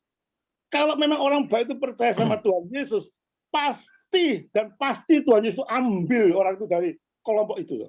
Seperti saya, 0 tahun sampai 35 tahun tidak percaya pada Tuhan Yesus. Tapi kalau sudah menjadi anak pilihan Tuhan, bagaimanapun juga Liman dipanggil dari komunitas itu. Saya berbuat baik, saya diajarkan di agama Buddha. Kalau jadi pelayan Buddha itu 1000 kebaikan. Untuk jadi ini ada 2000 kebaikan. Setelah saya jadi dipanggil oleh Tuhan Yesus, saya dipanggil, diadopsi. Itu ceritanya, digantikan. Mau enggak mau saya dipanggil. Saya istilahkan pada waktu khotbah, saya coba renungkan. Saya ini seperti kos gitu loh. Kos itu dulu kan, umpamanya ada atau teman saya dari mana, temannya Pak Roni juga ada dari Kalimantan, kos di Ubaya. Setelah selesai kuliahnya, pasti dia kembali, kos itu sudah keluar dari kos, nggak mungkin terus dodoi kos itu dilambangkan seperti itu. Kalau kita anak Tuhan, kalau Tuhan itu milih, oh orang itu baik ya, kita anak pilihan Tuhan, pasti Tuhan ambil orang itu dari komunitas yang lain. Itu ke satu, Pak. Jadi kita bukan katanya benci sama orang itu, justru kita kasih. Kalau sekarang saya balik sekarang ya, kalau mereka baik-baik, kenapa mereka itu karena Pak Liman doktrinnya itu baik untuk saya, tapi untuk orang lain apa pikiran? Saudara, kalau untuk orang lain itu dipikir, justru saya memberikan Injil kepada mereka. Saudara, perbuatan baik itu tidak bisa menghasilkan saudara masuk ke surga. Justru saya menginjili karena saya yakin hanya Tuhan Yesus. Kalau Pak Roni tidak yakin hanya Tuhan Yesus, karena perbuatan baik bisa menyelamatkan, tidak perlu nginjili orang itu. Saudara. Model lagi itu orang latihan golf sama Pak Roni, koncoy Pak Roni, oh dia baik kok. Baik ya sudah, bicara Yesus. Tidak usah bicara Yesus, perbuatan baik. Saya nyumbang berapa Pak Roni? Kemarin saya nyumbang oksigen sampai satu kapal. Kota oh bagus ya. Tapi Injil tidak pernah diberitakan, kenapa? Kan tidak punya dasar. Karena dasarnya Pak Roni, bapak perbuatan baik bisa menyelamatkan, ya sudah, tidak perlu ngomong. Kalau ngomong dibantah sama dia, kejapak Pak Roni, saya tidak perlu Yesus kok. Saya perlu, pokoknya saya berbuat baik itu, saya nyumbang gereja loh. Saya nyumbang pembangunan gereja, ini bukti-bukti saya nyumbang. Apa Pak Roni bilang sama temannya, oh cukup ya, cukup. Nanti saudara nanti mati masuk ke surga. Apakah itu dilakukan oleh saudara kalau saudara tidak mengenal Yesus? Hanya iman. Kalau saudara iman itu dibuktikan dengan perbuatan baik. Kenapa penjahat di sebelah itu, dia mati masuk ke surga, dia tidak berbuat baik? Karena dia tidak punya kesempatan. Umpamanya dia ada perbuatan baik yang menyelamatkan, nggak mungkin Tuhan Yesus ngomong, hei penjahat, hari ini kamu masuk ke surga bersamaku. Paling Tuhan Yesus ngomong, hei penjahat, muduno sik turun dulu, ayo berbuat baik dulu sana, baru nanti ikut aku ke surga. Apa Tuhan Yesus ngomong gitu sama penjahat? Enggak, Tuhan Yesus ngomong sama penjahat, hari ini juga kamu masuk ke surga bersama-samaku. Berarti yang menyelamatkan itu iman. Dan pada waktu itu penjahat itu tidak punya kesempatan. Karena begitu percaya dia mati, ya sudah iman yang menyelamatkan, bukan perbuatan baiknya. Saya punya nenek, saya punya tante itu sudah tua, tidak percaya Yesus. Pada waktu tua dia masuk rumah sakit, saya injili beberapa bulan. Dia langsung percaya pada Tuhan Yesus. Dia percaya, yakin mutlak, percaya saya yakin kan dia percaya besoknya meninggal. Apa dia lakukan? Tidak pernah berbuat baik lagi. Apa bilang, oh gak masuk surga, udah ada perbuatan baik kok. Gak bisa, itu iman, itu doktrin. Tapi kalau saya dipanggil itu pada waktu umur 35, saya masih hidup sekarang, saya mesti buktikan dengan perbuatan baik. Jangan dibolak-balik. Mesti saya buktikan. Saya sudah 35 tahun di jalur Tuhan, umur 35 tahun. Sama saya sekarang umur 62 tahun. Pasti ada satu sanctification. Seperti Paulus katakan 11 tahun, 6 tahun, 12 tahun, ada satu pertumbuhan. Itu yang dimaksud. Jadi coba pikir secara pelan-pelan, pikir secara logika akal, pikir secara hati nurani yang murni, pikir dengan ikhlas. Saudara. Yakobus 2 misalnya, Pak Ari bilang, oh Rasul Paulus tok yang di OT-OT, kok tidak Yesus Kristus di OT-OT? Saudara, saya tanya beberapa kali, Pak Rani, kamu percaya pada Alkitab sebagai orang yang tidak percaya? Percaya, yakin 100% Alkitab. Loh, kalau Alkitab sudah percaya, baik tulisannya Paulus maupun tulisannya Yesus, tulisannya Yunus, tulisannya semua itu sejajar sama. Tidak ada satu perbedaannya. Oh ini karena yang Yesus ngomong lebih diperhatikan. Ini yang Paulus ngomong. Oh ini yang ngomong cuma Petrus. Ini yang ngomong cuma Yudas. Oh tidak perhatikan. Alkitab dari permulaan sampai Kejadian sampai Wahyu itu sama derajatnya. Tidak ada satu perbedaan apapun. Kalau saya membeda-bedakan, iya kamu anut Paulus, oh aku Yesus Kristus. Loh, siapa bilang saya nggak ngutip berapa Yesus? Saya bilang Yohanes misalnya. Yohanes 3:16 saya kutip balik-balik. Yohanes 14, akulah jalan, hidup dan kebenaran. Akulah jalan, tidak ada satu orang pun datang ke Bapa tidak melalui aku. Apa itu ada apa sabda Yesus? Apa cuma tinggal Yohanes? Sudah cuma lihat, semua sudah saya rangkumkan semua. Imbang antara Paulus, Petrus, ataupun Yakobus sama macam-macam. Di dalam Yakobus 2 bisa katakan, lo iman harus dengan perbuatan. Sudah saya katakan. Iman tanpa perbuatan itu mati. Saya bilang katakan, kalau saudara punya iman pada Tuhan Yesus Kristus, harus ada perbuatan baik. Dua-dua tidak bisa digantungkan. Tapi Pak Roni, dibalik lagi, perbuatan baik itu mengandung iman. Belum tentu perbuatan baik mengandung iman. Belum iman pasti mengandung perbuatan baik. Itu jangan dibalik-balik. Oh ini perbuatan baiknya orang-orang ini, orang soge-soge ini, pasti mengandung iman pada Tuhan Yesus. Belum tentu. Saudara. Saya punya family sogenya luar biasa pada waktu nyumbang dia. Saya mau sama Yesus. Ini ada gereja. Tidak mau Tuhan Yesus. Saya tidak mau itu apa Yesus itu. Agama bikin orang banyak karu-karuan. Perbuatan baik ya, sangat baik. Orangnya kaya baik. Apakah baik itu dia mengandung iman? Tidak, saudara. Tidak ada satupun perbuatan baik mengandung iman. Kalau iman, pasti ada perbuatan baik. Tapi kalau perbuatan baik, belum tentu mengandung iman. Orang-orang kaya itu menyumbang oksigen banyak itu. Apakah dia ini supaya Kristus dimuliakan? Ini supaya Kristus diagungkan? Enggak, karena memang kesombongannya dia. Ini aku yang nyumbang banyak-banyak di koran. Ini aku tidak ada. Ini kemuliaan Tuhan Yesus. Kalau dia anak Tuhan baru bicara itu. Beda Pak Roni, beda. Jangan dicampur adukan antara kasihan ya. Itu menurut logika akal. Saya bilang sama Pak Roni, siapa kamu jadi penasihat Tuhan? Anak pilihan atau tidak? Kalau orang-orang itu baik-baik semua, kalau tidak pilihan, ya apa kata orang kali ke Tuhan?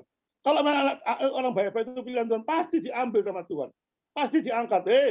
Kamu iman, sudah wayani kamu pergi gereja, sudah wayani kamu dibaptis, sudah wayani kamu melakukan pekerjaan Tuhan. Keluar dari wihara. Pasti keluar, saya tidak mungkin enggak sudah keluar. Apa saya dodoti? Oh Tuhan, aku percaya Tuhan. Saya ingat pada ayah saya, orang tua saya. Bukan saya, Pak Roni, saya bilang, saya menganut orang tua saya. Enggak, saya tidak pernah mengutuk orang tua. Orang tua saya bilang, pada waktu saya dikasih tahu sama orang tua, kamu jadi Kristen. Ini kan papa sudah agama Buddha. Di sini, kocok-kocok papa. Ini dalam rumah ini dewasa kakek. Siapa sih ngerambut tidak lu? Segini mana, tidak apa-apa lah. Lu bisa gereja, sementara lu juga sembahyang sini. Tidak bisa saya. Kalau saya lakukan sebagai anak Tuhan, ya Pak, tidak apa-apa. Besok tak cuci lagi, dewa-dewa gede-gede tak cuci lagi. Patungnya tak kasih minum lagi. Saudara, saya menjadi orang dua atau memamon sama Tuhan, tidak bisa mendohati. So. Kalau saudara mencintai Tuhan, saya membuang itu sampah. So. Walaupun itu orang tua saya disuruh oleh orang tua saya. Kamu Kristen ya Kristen, karena tidak dibilangi di gereja, tapi ini loh, patung-patung ini urus sono. Karena kamu dulu kan ngurusi patung ini. Apa aku bilang sama orang tua, oh iya Pak, saya hormat sama orang tua. Tak urusi ya, tak urusi. Saudara takut pada Tuhan atau takut pada manusia. Walaupun itu orang tua, tapi saya cara menjawabnya dengan sopan. Tak pernah mengutuk orang tua. Tak pernah saya dengan alasan saya jelaskan pada orang tua. Tidak bisa Pak. Kita tidak bisa dua kaki. Kalau kita fokus pada Tuhan, sampah kata Paulus yang lalu itu sampah. Paulus pada membunuh, menghujat orang Kristen pada waktu dia tarik oleh Tuhan. Apakah Paulus kembali? Ya Tuhan, aku tak ikut engkau ya memberitakan Injil. Tapi sementara aku juga gebuki orang Kristen. Apa gitu? Enggak, dua-dua dipisahkan. Enggak bisa jadi campur aduk. Dua-dua perbuatan baik mengandung iman. Iman apa yang dikandung? Dia perbuatan baik itu bukan untuk Kristus kok, untuk dirinya sendiri atau untuk orang lain.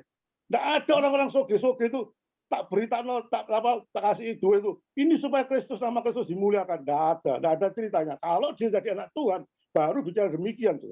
Jadi iman perbuatan baik tidak mengandung iman. Iman pasti ada perbuatan baik. Jangan dibolak-balik. Saudara jangan pernah urusan dengan orang lain. Apa perbuatan baik? Urus diri sendiri bagaimana menginjili. Menginjilkan baik, kalau orang bilang perbuatan baik, bagaimana mereka sakno, tidak sakno. Loh, kamu tidak punya surga. Ulangan 29, 29. Urusan Tuhan, urusan Tuhan. Urusan saudara, urusan saudara. Saudara tidak boleh cawe dari urusan Tuhan. Urusan Tuhan apa? Tuhan orang baik-baik itu kok tidak diselamatkan. Saudara urusan Tuhan itu, bukan urusan saudara. Saudara menguruskan Injil itu diurusi sama orang-orang kaya-kaya kumpulannya itu. Kamu jangan berbuat baik tok ya. Berbuat baik percuma, tidak punya. Ayo percaya pada Tuhan Yesus. Baru saudara menjadi anak Tuhan sungguh. Itu Injil, saudara. Kalau tidak ada Injil, berbuat baik. Loh, aku berbaik daripada kamu, daripada aku tidak punya duit, aku punya duit. Mati, saudara. Itu yang saya jawab secara pelan-pelan. Bahwa saya tidak pernah mengabaikan Yesus. Banyak ayat saya, Pak Roni coba diputar kembali khotbah saya. Banyak saya kutip daripada ayat Yesus yang bersabda. Pada waktu Yesus mengatakan ada dua orang bersembahyang, saya bilang sama Pak Roni, ada dua orang yang berdoa, orang Farisi dengan orang pemungut cukai. Orang Farisi ngomong apa? Oh, aku sudah begini, sudah nyumbang ini perpuluhan, sudah macam-macam. Si pemungut cukai, aduh Tuhan, aku berdosa. Sampai diterima? Ya orang pemungut cukai yang diterima. So. Kata Pak Roni lagi, kita ini kan berdosa. Kalau kita mengaku kita berdosa, kita jatuh pada dosa lagi. Bagaimana kita tidak berdosa? Saudara, anak Tuhan seperti saya ini ya. Saya kasih contoh diri saya sendiri lah. Tidak masalah. Kayak lelean saya. Saya setelah 35 tahun ikut Tuhan Yesus, sekarang umur 62 tahun. Apa saya tidak pernah berbuat dosa? Apa saya tidak pernah jatuh dalam dosa? Jatuh saya, saudara. Jatuh, balik jatuh, dosa jatuh. Tidak mungkin saya suruh 35 tahun, sampai 62 tahun. Saya apik kayak malaikat. Tidak ada namanya manusia sudah bejat moralnya, sudah. Di total, di private itu sudah bejat pikirannya, bejat semuanya. Satu dosa pun satu hari bangun tidur dosa, saudara. Selama 35 tahun sampai 62 tidak dosa saya. Cuma bedanya orang Kristen itu sudah bisa jatuh dosa itu orang Kristen, tapi tidak bisa hidup dalam dosa. Coba catat kata-kata statement saya ini. Saya seringkali apapun apa judul khotbahnya seringkali mengarah pada keselamatan. Enggak, saya tadi tidak mengatakan sekedar keselamatan saya giring pertama kali. Kedua banyak itu menegur orang-orang yang sesat kok, bukan keselamatan tok. Bukan saya tegur keselamatan, karena keselamatan paling penting. Saudara, apakah saya tidak berdosa? Antara hidup dosa, jatuh pada dosa beda. So. Anak Tuhan sejati. Saya tanya pada Pak Roni, tokoh Alkitab mana selain Yesus tidak pernah jatuh dosa? Daud, perzinaan, amblas, saudara. Apalagi Musa yang hebatnya luar biasa, apa tidak jatuh dosa? Semua jatuh dosa. Paulus, apa tidak pernah jatuh dosa? Petrus, tambah karu-karuan, dia malah menyangkal Yesus karu-karuan. Saudara, jatuh, bukan hidup, saudara. Apa sih paling bedanya antara jatuh dan dosa dan hidup dosa? Saudara, pada waktu kita jatuh dosa, saudara, kita sadar bahwa kita jatuh. Seperti Paulus sadar. Bukan seperti babi, saudara. Itu jatuh di lumpur. Kita enak dengan lumpur, itu babi, saudara. Dan kita anak Kristen bukan babi. Kita anak Tuhan. Begitu jatuh pada dosa, kita lompat, saudara. Lompat sama Tuhan. Tuhan ini aku tolong, aku jatuh dalam dosa. Aku pergi pasar atau ngelerek cewek. Waduh, ayu ini apa? Nggak dilihat tuh ya apa? Namanya orang laki dilihat dosa. Kadang ngeliat, waduh Tuhan, aku nggak bisa nahan ngeliat ini, saudara. Jatuh, tapi nggak tak terus, saudara. Jatuh berarti ada suatu pertobatan, saya sudah mengaku pada Tuhan. Kalau hidup, saya ngeliat cewek di mana di pasar itu, tak deketi orang itu. Tak deketi, tak uber-uber, tak kawin, sampai punya. Itu hidup, saudara. Menikmati dosa. Kita tidak menikmati dosa karena kita juga jatuh, bukan malaikat, saudara. Kita seringkali jatuh, saudara. Tapi jatuh tidak sampai tergeletak oleh Tuhan. Jatuh diambil oleh Tuhan. Kalau kamu mengaku dosa, ia setia dan adil. Setia dan adil. Setia baik terus diampuni. Adil. Wajar aku sama Tuhan. Pak Doko. Salam, Pak. Salam. Kita Waktunya habis, Pak. jadi kalau saya jawab Pak Roni, pertanyaan Pak Roni semua Pak Dibol. Kalau tidak saya jawab. Iya, kita mau tanya jadi nggak ada waktu dong. Iya, bentar. Pak, sekarang tak bacakan supaya yang ikut Zoom ini kaget ya, Pak Makmur. Tolong Pak Makmur yang bacakan, Pak. Roma pasal 2 ayat 14 sampai 16. Tadi Pak Liman memang ngomong bahwa semua firman itu punya kesetaraan. Tetapi sampai sekarang ini pertanyaan saya sudah 2 kali loh. Waktu didiskusi juga Wahyu 20, 12, 13 juga tidak dijawab. Wahyu 22, 12, 13 juga tidak dijawab. Terus Ini masa kemudian jawab diktat itu Pak. Mau diktat sama. lah situ ngomong terus akhirnya entek waktune. Saya menjelaskan secara detail Habis, Pak. Pak. Saya tidak mau Ya. jawab secara gampangan Pak. Secara Nah, detail. Semua orang Oke, nggak oke sudah, nggak apa-apa sembarangan sudah. jawab, Sekarang tak buktikan lewat Rasul Paulus ya, Iya. bahwa Ya. itu judul bacaannya adalah hukuman Allah atas semua orang. Ya. Roma pasal 2. Ya. Silakan Pak Makmur dibacakan 14 sampai 16. Ternyata Tuhan itu juga menghakimi menurut hati nurani. Silakan. Baik. Roma pasal 2, hukuman Allah atas semua orang ya Bapak Ibu ya. Ya, 14 sampai 16 ya. 16. Silakan Pak. Begini bunyi firman Tuhan. Apabila bangsa-bangsa lain yang tidak memiliki hukum Taurat oleh dorongan diri sendiri, Suaranya Pak, Iya, suaranya rusak itu. suaranya hilang Pak. Suaranya hilang. Pak Suaranya Makmur, suaranya hilang. Saya bacakan aja, saya yang baca aja. Oke. Roma pasal 2 ayat 14 sampai 16, judul bacaannya adalah hukuman Allah atas semua orang. Tadi kan dikatakan Pak Liman bahwa orang-orang kaya ini wah, perbuatan baiknya tidak diperhitungkan. Ini Rasul Paulus sekarang ya.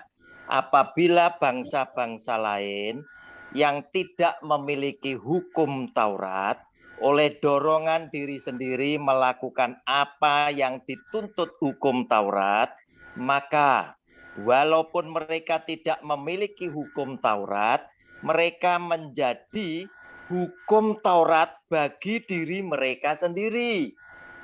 Sebab dengan itu mereka menunjukkan bahwa isi hukum Taurat ada tertulis di dalam hati mereka, dan suara hati mereka turut bersaksi, dan pikiran mereka saling menuduh atau saling membela.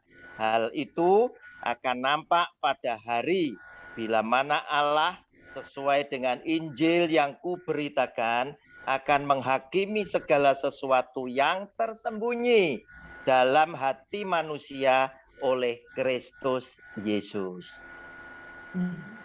Ya, silakan dicatat, ini penting. Ya. Dan Pak Lima juga belum jelaskan loh soal perwira Kapernaum, terus kemudian orang Samaria yang murah hati, perempuan Kanaan orang kafir itu tadi, perbuatan mereka menimbulkan pujian buat Tuhan Yesus. Terus kemudian Niniwe kan gitu. Yang apa itu poinnya yang buat saya itu cenderung Anda itu lupakan gitu loh. Bu isi dengan kata-kata macam entek waktune gitu loh Pak. Iya. Oke. Itu tadi. Boleh Ana ajukan Ya. pertanyaan. Ana silakan. Kalau keselamatan itu hanya untuk orang yang percaya Yesus, bagaimana dengan bangsa lain? Apakah menerima keselamatan atau tidak? Berarti kalau keselamatan milik orang yang percaya Yesus hanya itu, berarti surga nanti hanya isinya orang Kristen semua dong. Sedangkan orang Kristen semua belum tentu berbuat baik semua. Nah, nanti surga kosong dong. Yang saya pertanyakan dari tadi, karena saya mendengarkan dari tadi, keselamatan hanya milik orang Kristen. Tapi bangsa lain tidak mendapatkan keselamatan. Sudah, pertanyaan apa Bu Suwati? Itu aja pertanyaan, sudah cukup. Nah, itu yang saya pertanyakan. Nah, tadi perbuatan baik kan orang juga di dalam Alkitab juga dijelaskan karena perbuatan baik manusia, Tuhan juga memperhitungkan seperti perkataan Pak Roni tadi, saya setuju. Karena dari bangsa lain pasti ada keselamatan kalau orang itu memang berbuat baik. Berarti bukan hanya iman aja yang menyelamatkan, tapi perbuatan baik menyelamatkan. Saya setuju dengan Pak Roni.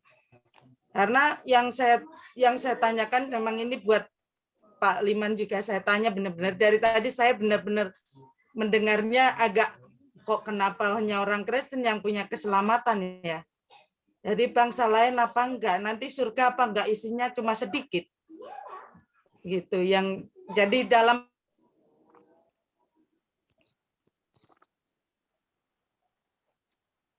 Soalnya putus-putus ya. Saya ya. Dari tadi saya kira-kira bagaimana ya Oke, jawaban saya sudah ngerti, saya dari sudah Pak ngerti Liman. arahnya. Bagaimana dengan orang lain yang bangsa-bangsa lainnya tidak mengenal Yesus? Setelah bangsa lain mengenal Yesus, banyak mengenal Yesus, bukan seluruh bangsa ya, ada individu-individu. Saudara. Paulus pada waktu dia ngomong, saya ada orang yang tidak bersunat, tak Injili. Petrus orang yang bersunat, itu bangsa-bangsa lain. Beritakanlah Injil untuk ke seluruh dunia dari sama Galilea, Yerusalem terus sampai ujung dunia. Itu semua ada Injil. Setelah agama Kristen tidak pernah menyelamatkan memang. Tidak ada satu agama pun menyelamatkan kecuali Kristus. Orang agama Kristen belum tentu pengikut Kristus. Saya balik statement ini saya ucapkan tidak Nah, sekarang yang gitu yang selamat itu siapa ya, Pak? Makanya saya mau jawab dulu, Itu yang Bu Ana. Saya bilang orang agama tidak akan pernah menyelamatkan. Tidak pernah agama apapun, termasuk Kristen, tidak pernah menyelamatkan. Karena orang Kristen belum tentu pengikut Kristus. Tadi ditegaskan oleh Paulus, hei Timotius, awasilah orang di dalam gereja itu ada ajaran sesat. Itu kan agama Kristen, kan termasuk agama Kristen itu diawasi oleh dia. Jadi orang agama Kristen belum tentu pengikut Kristus, tapi pengikut Kristus pasti agama Kristen. Beda ya. Coba kata-kata. Pengikut Kristus pasti agama Kristen. Jadi yang menyelamatkan hanya Kristus. Yang ada di surga itu siapa? Yang ada di surga itu hanya orang yang percaya pada Kristus. Itu Pak. Hanya orang yang percaya pada Kristus itu penghuni surga. Di luar orang yang percaya, di luar orang yang tidak percaya pada Kristus, itu jawabannya neraka, saudara. Baik. Ya, sesuai ya jawab pertanyaan dari Ibu Suharti Hana ya. Ya. Oleh Pak Lemon Handoko. Baik, terima kasih. Saya berikan tanggapan, masih ada waktu. Pak Mikael, ada Pak Mikael ini nih. Bapak bertanya, Pak? Sudah Pak, diwakilin Bu Hana tadi. Oh, diwakili. Bu Michael, terima kasih ya Pak. Berarti sehati kita. Pak Halomuan Uli, ada Pak? Mau bertanya? Saya sih tidak bertanya, Pak. Saya cuma mau mengembalikan saja ke ini kita ya. Sebenarnya terlalu melebar panjang sih kalau saya amati dari tadi. Sebenarnya kalau dari tema kita itu, beranikah kita menolak dan menegur ajaran sesat. Jadi mungkin yang perlu dijelaskan di sana adalah bagaimana mungkin cara kita menegur atau cara-cara menolak ajaran sesat itu gitu. Kalau saya amati temanya seperti itu. Seharusnya maaf nih kalau saya agak ini ya, seharusnya yang kita bahas di sini adalah tentang cara-cara etika kita menegur ketika hamba Tuhan itu menyampaikan firman Tuhan, kok kayaknya ada yang menyimpang. Bagaimana etikanya menegur, bagaimana caranya menegur dan menolak ajaran itu. Itu aja sih yang saya garis bawahi. Karena kalau dari tadi penjelasan, pertanyaan semua kok jadi melebar sampai mengorek lagi pertanyaan-pertanyaan yang seharusnya sudah seperti itu. Itu aja sih. Maaf kalau saya cuma yang saya amati seperti itu. Ini untuk mengingatkan dalam sharing firman, bagus Pak. Bapak tidak. Jawab, Pak Makmur? Boleh saya jawab? Ini pertanyaan atau pernyataan, Pak? Pertanyaan atau pernyataan? Kalau pertanyaan saya jawab atau bagaimana? Bukan pertanyaan, Pak. Bukan. Pernyataan. Pak Deman, ini Bapak dari Halomuan Uli, bukan pertanyaan Pak. Sepertinya tadi saya dengarkan, kata beliau, saya dengarkan. Dari tema dengan yang kita bahas, jadi agak ini udah tersisih temanya gitu loh Pak. Ya udah, benar-benar Pak Liman. Kalau mau ngerjain Pak Makmur besok jangan ayat 3-20 Pak. Satu Alkitab aja suruh baca semua, biar lengkap. bukan.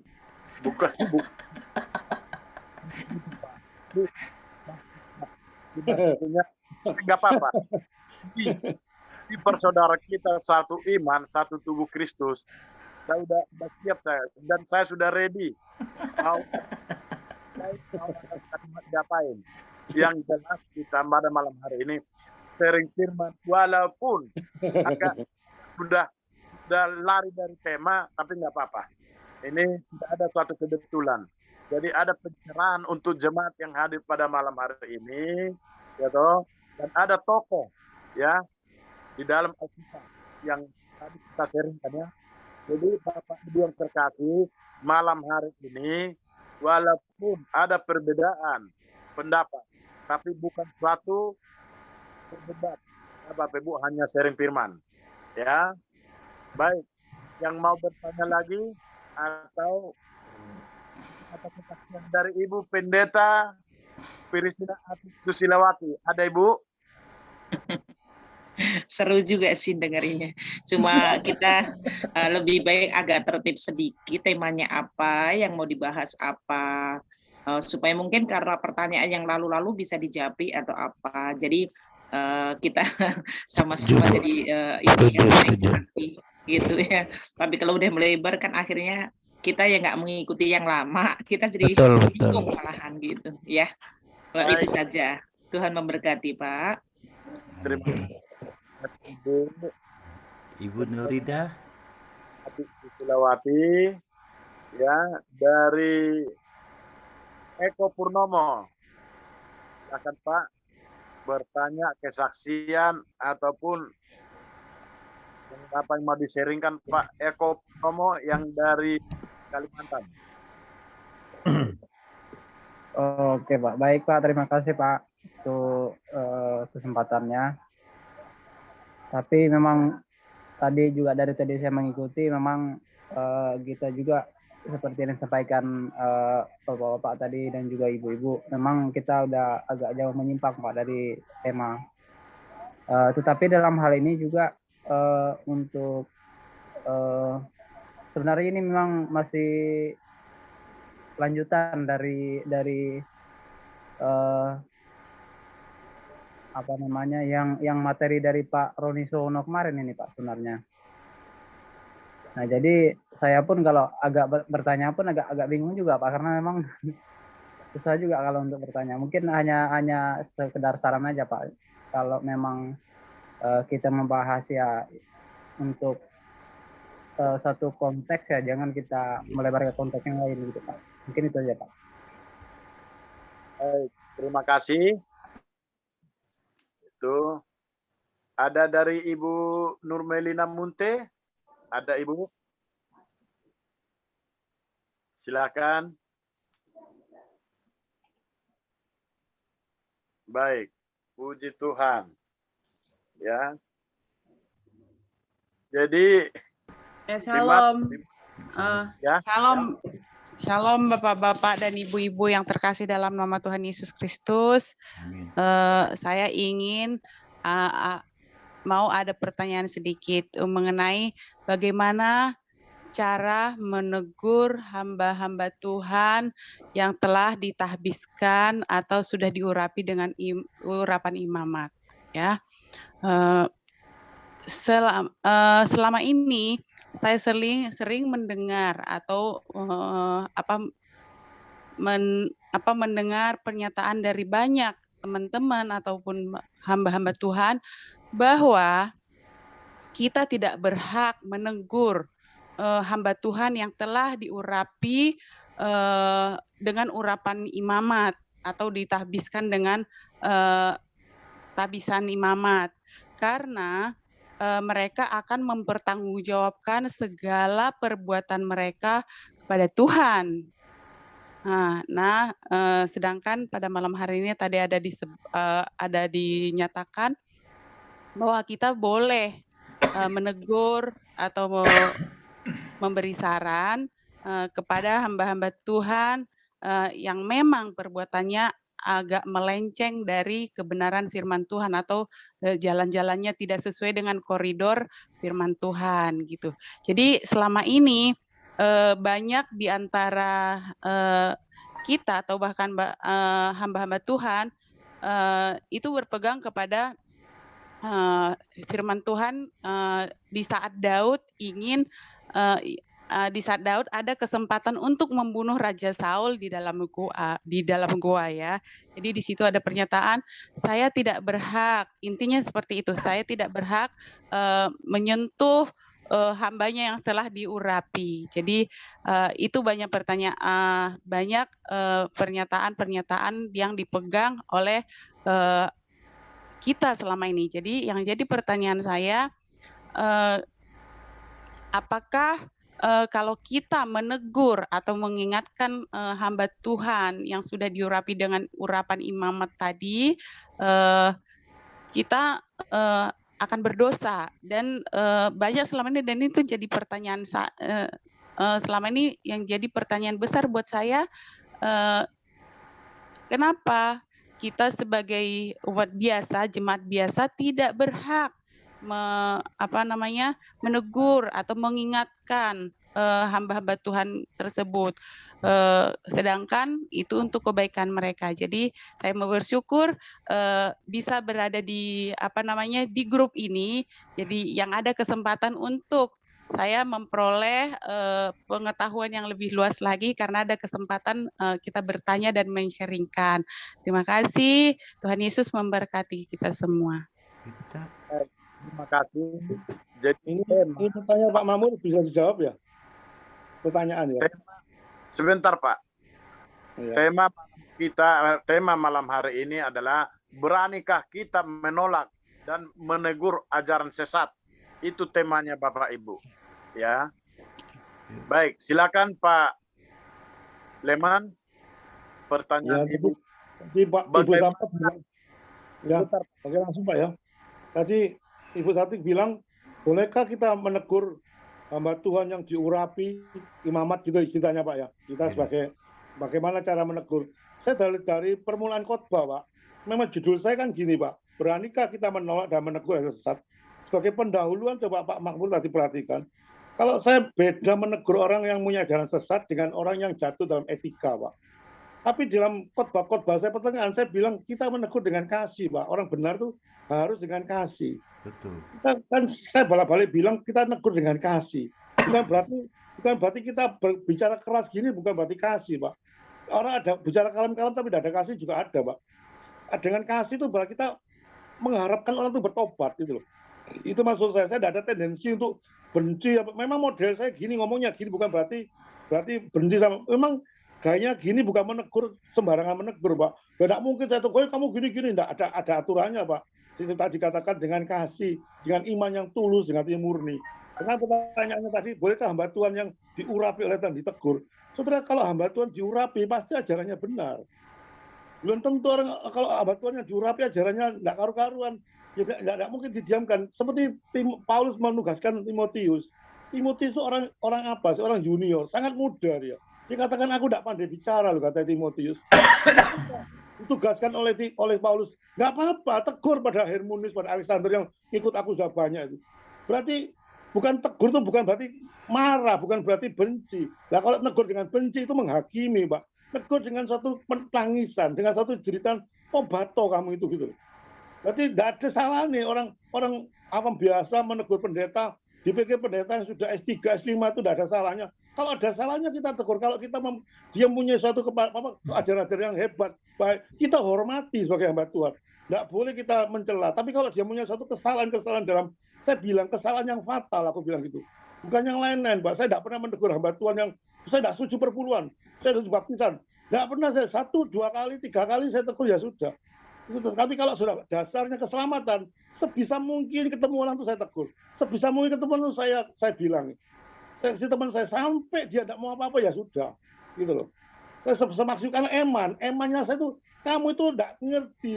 Kamu itu pikiran mati loh, kamu ke neraka itu. Berjuta tahun kamu menderita di sana akibat doktrin yang salah. Akibat pemikiran yang salah. Itu yang saya kasih, Pak. Kalau saya tidak kasih, tidak perlu. Kalau hamba Tuhan yang diurapi apa? Kalau diurapi memang dia pasti menyatakan suatu ajaran yang benar. Kalau ajaran yang benar itu tidak mungkin hamba Tuhan diurapi melakukan sesuatu yang salah. Dan kenapa kita tidak berani? Wong itu apa? Waktu anak Amam itu punya pembantu siapa tuh? Dia langsung menasihati anak Amam. Siapa itu yang dinasihat? Ada perempuan kecil tuh. Dia berani menasihati Panglima karena Panglimanya salah. Loh, kenapa 7 kali Panglima enggak mau? Itu kan nambah Tuhan. Itu anak kecil loh yang disuruh enggak konteksnya. Lah konteksnya Daud sama Saul itu beda sama sekali dengan peneguran masalah keselamatan. Ini enggak ada OT dengan keselamatan. Jadi maka itu kata bilang kita harus berdasarkan firman Tuhan. Firman Tuhan jangan ngawur gitu.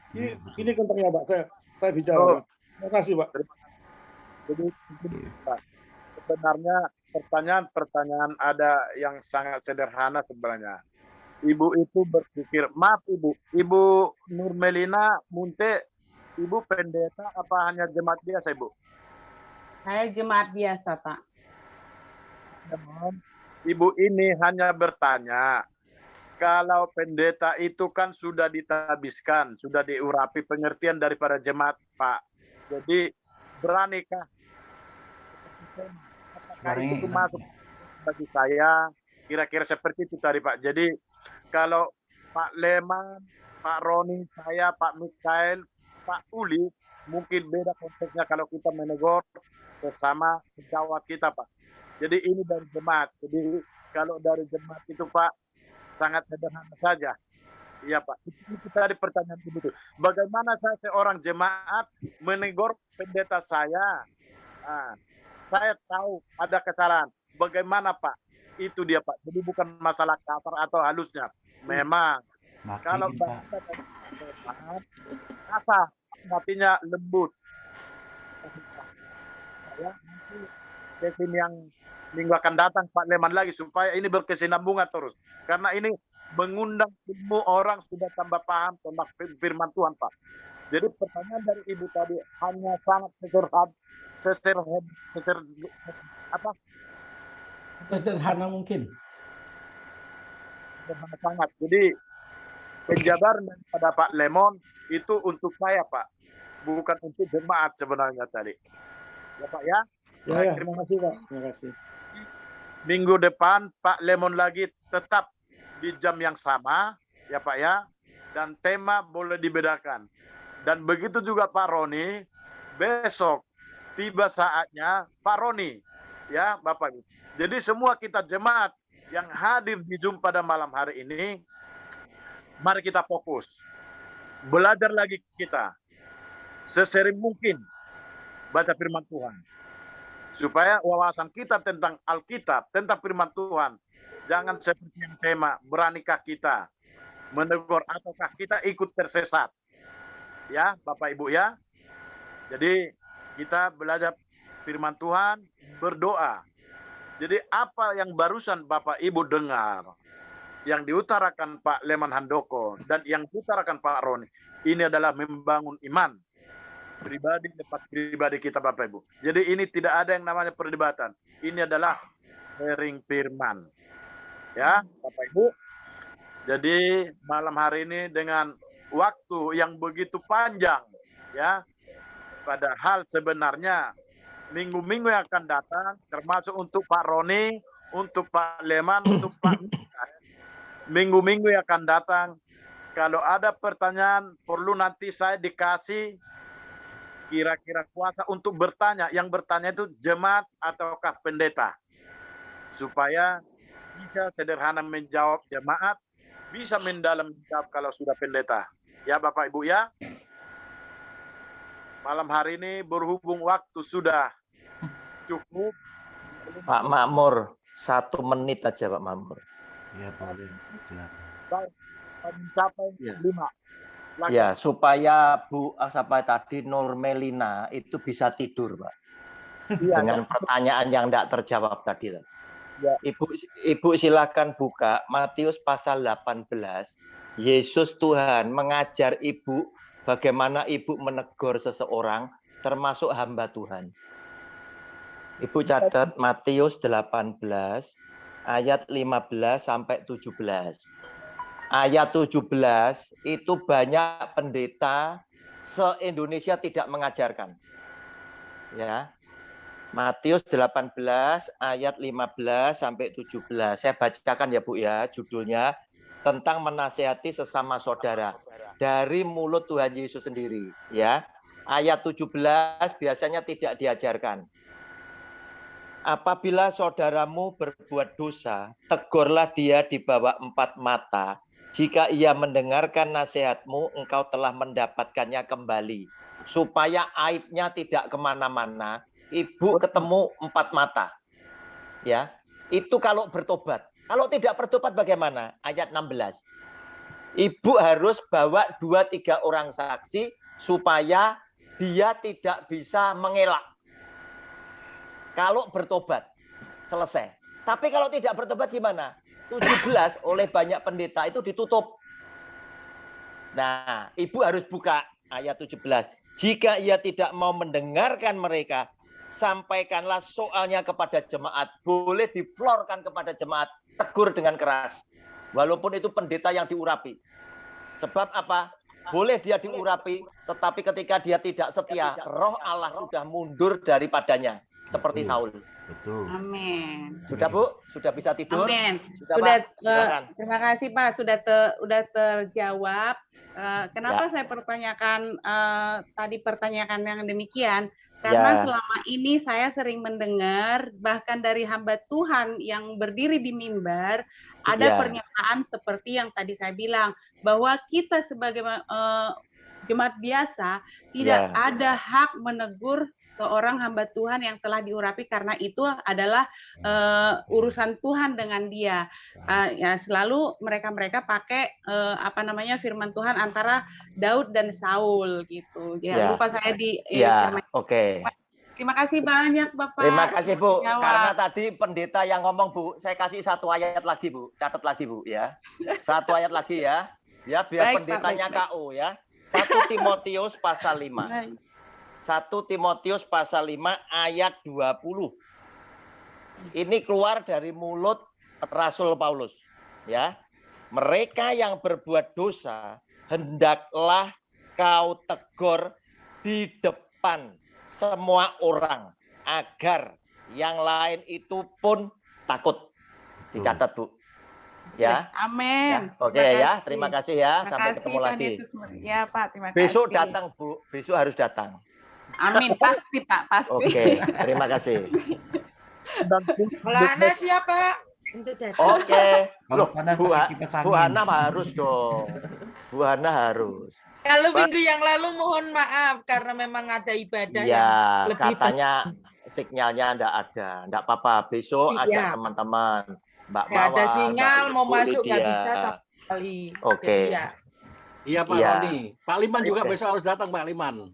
Biar seru nonton, biar nggak kecewa. Biar nggak ngantuk. Biar nggak ngantuk. Ya, biar nggak ngantuk. Gitu loh. Biar nggak ngantuk. Kalau pertanyaannya cuma sederhana, ngantuk jemaat. Lain kali Bu, saya terangkan Saul sama Daud. Seharusnya itu seluruh anggota JUM mau bertanya dikasih waktu satu-satu biar bertanya lah. Biarlah. Share panjang. Iya. Satu orang 15 menit. Oke, Pak Michael. Datang bicara 5-10 menit. Lalu ada teman saya yang protes. Katanya cuma Bu Lydia sendiri yang bertanya. Dia bilang saya. Sorry. Saya besok ada acara Zoom dengan GBI, Pak. Sorry. Ada Zoom dengan GBI, Pak. Jam 7 sampai jam 9. Nggak tahu nanti tak coba ya, Pak. Ya wis. Ada Mbak Firman saya soalnya. Tapi Bu Hana Suharti kecewa, Pak. Nggak ada Bapak. Lupaan. Saya kecewa sekali karena nggak bisa masuk kemarin. Betul-betul kecewa berat saya. Kok dibatalkan sungkan, Bu?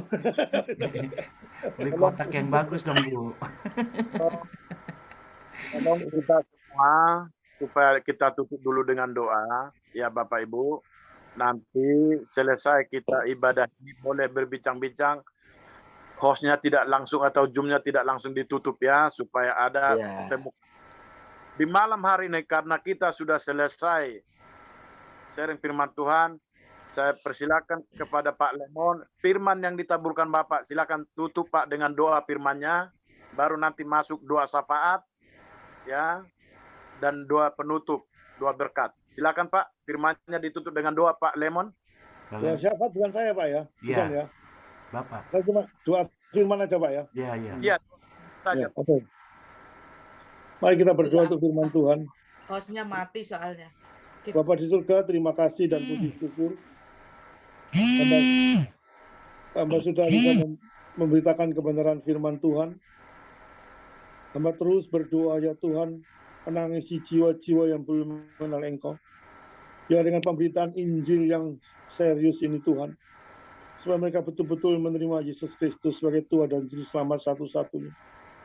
Tuhan tolonglah Tuhan firman ini bekerja pada diri mereka masing-masing.